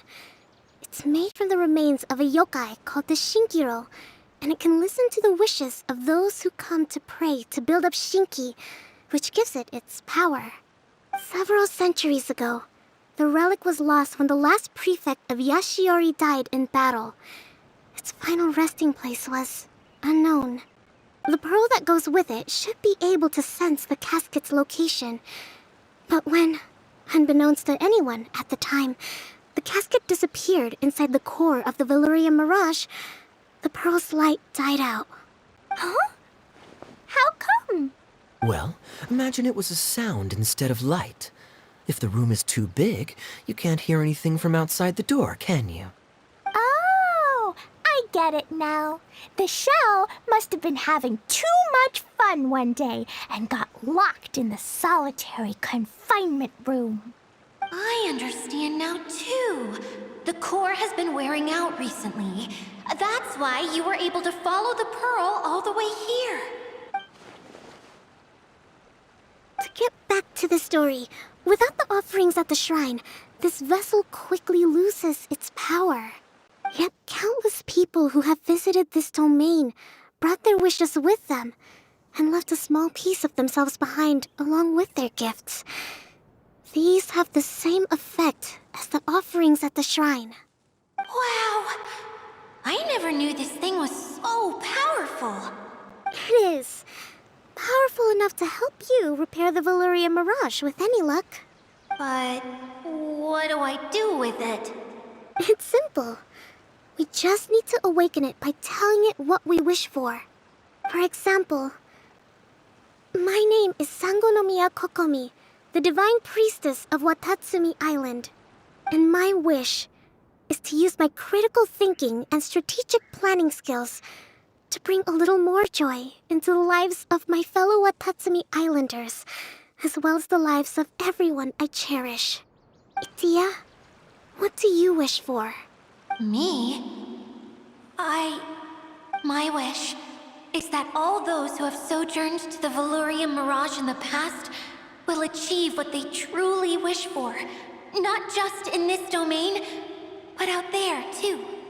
Even though I know full well that trying to build a railway in the outside world is just a pipe dream, and that Maimuna will probably just go back to being a scholar. And I know that Zosimos has a lot of improving to do as a playwright. It's going to be tough for him back in Fontaine. Chasing your dreams is hard work. Despite all of that, I still hope that somehow, someday, they will achieve their dreams.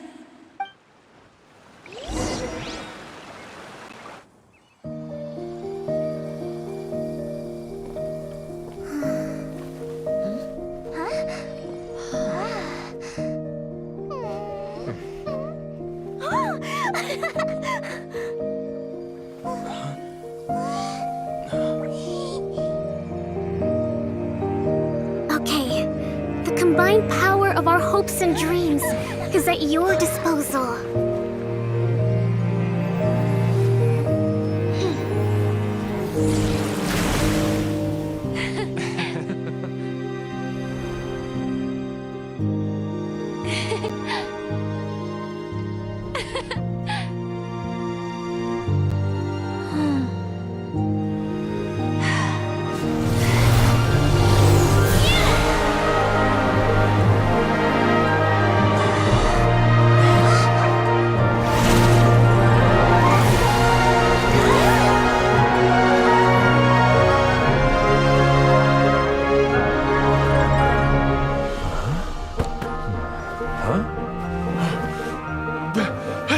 Look!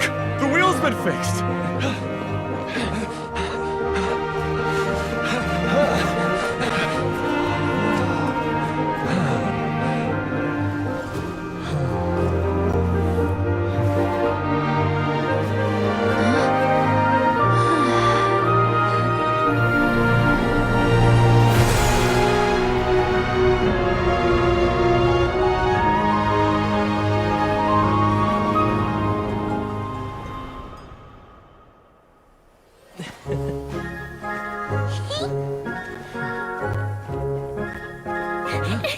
Come on, hurry!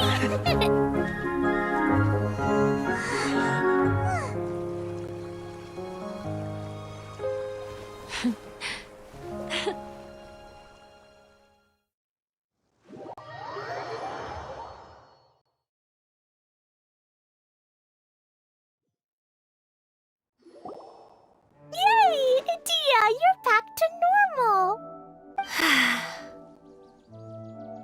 Everyone's praise and curious questions went to my head. I said so many things I'm so ashamed of, and I lost the courage to live on.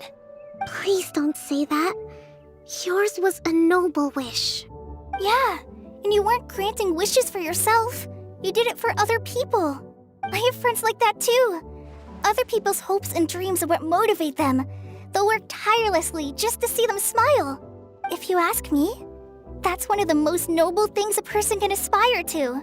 Please, no more praise. I'm really not comfortable with it. It makes me feel so ashamed. Someone like me doesn't deserve so many people's praise. It's like I'm dreaming. Well, at least the domain is fixed now, and all the components are back in place. What's the matter, Klee? I suddenly have loads and loads of more wishes. I want to ride the choo-choo cart again and look down from up on top of the big wheel. Is there a way to get up on top of the wheel, Itia? There is a way, but there's only space for a very few people. That's okay. I can go up by myself. But it'd be more fun with Mr. Honorary Knight. Are we sure about this? It's so high. What happens if we fall off? Well, yeah, but Paimon's just worried for you. Don't worry, I'll be there to make sure no one falls off. I haven't been up there in a long time myself.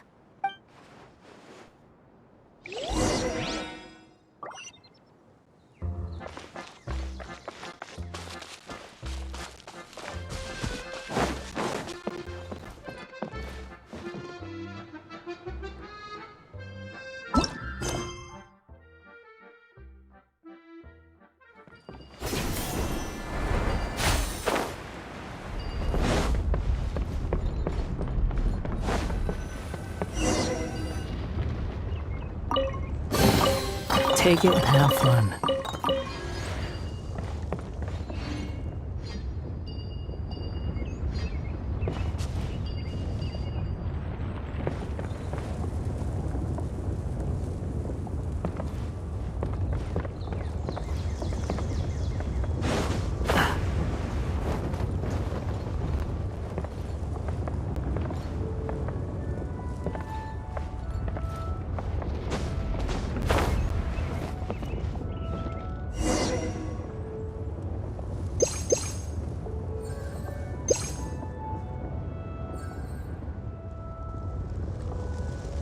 Wow! So high! I can see everything! Idia, next time you need to bring Kaya and the others up here. Sure thing.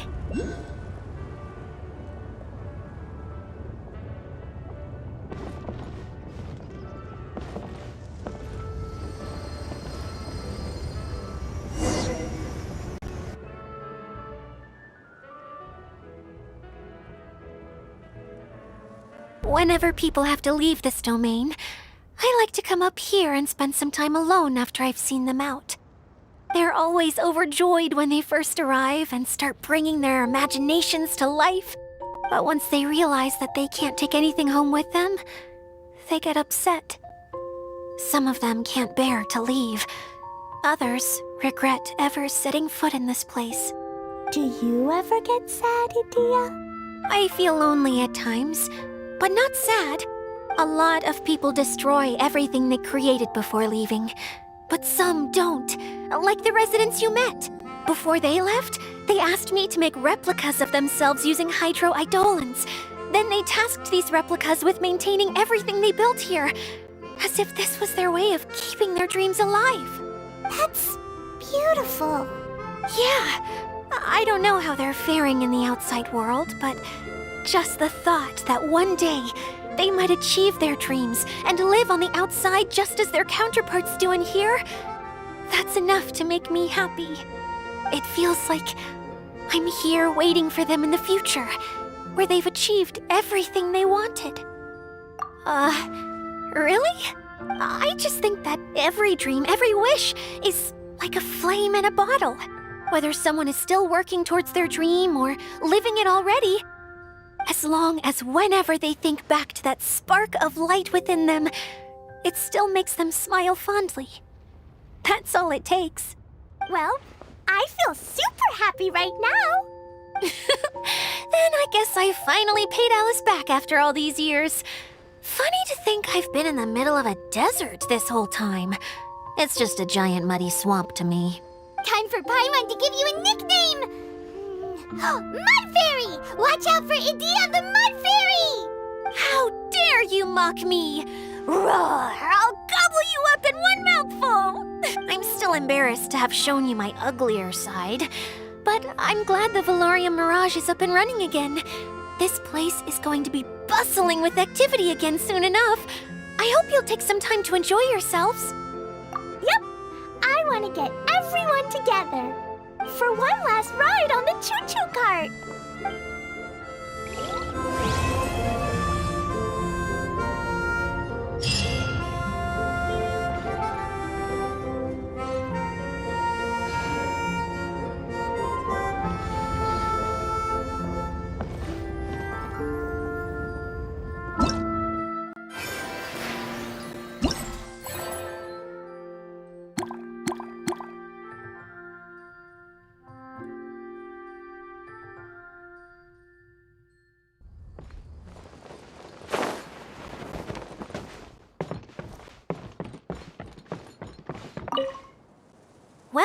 to the Valurium Mirage. I hope you can relax and enjoy some respite from your tiring journey. That's how I would have greeted you if things had been different. It's hard to believe how much has happened.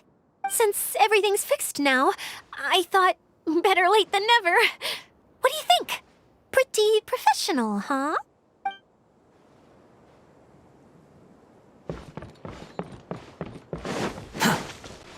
Squall and fury, upon the gale.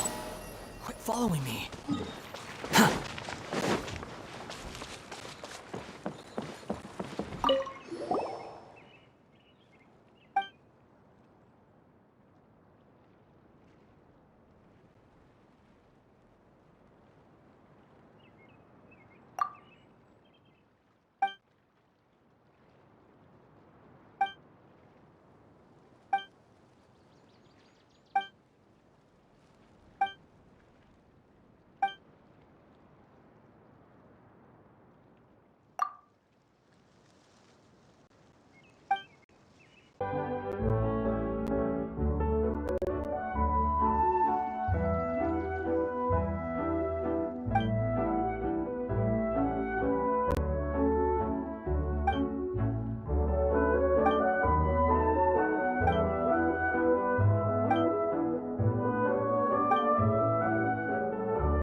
There's no such thing as pure freedom in this world.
You don't plan on taking the shell back with you, Miss Sangonomiya? No. I think it's better if it stays here, with Idia. But Tatsumi Island has something new to treasure now. And slowly but surely, people are seeing progress in pursuing their aspirations. It'll be of more use here, where it can protect this puddle domain and the dreams of all who journey through here.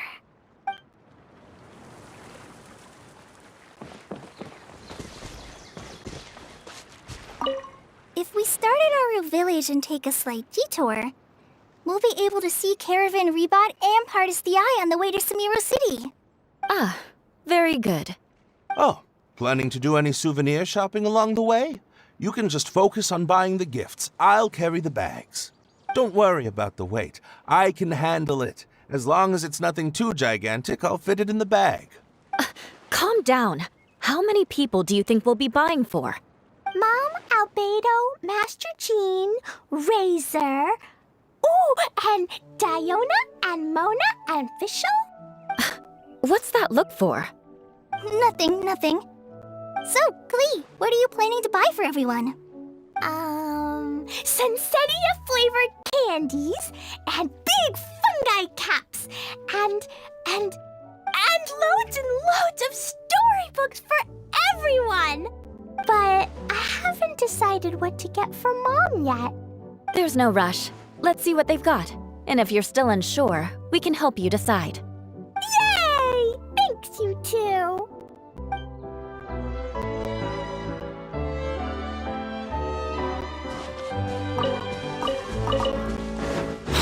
following me.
The wind rises.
Behold!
following me. Quit following me.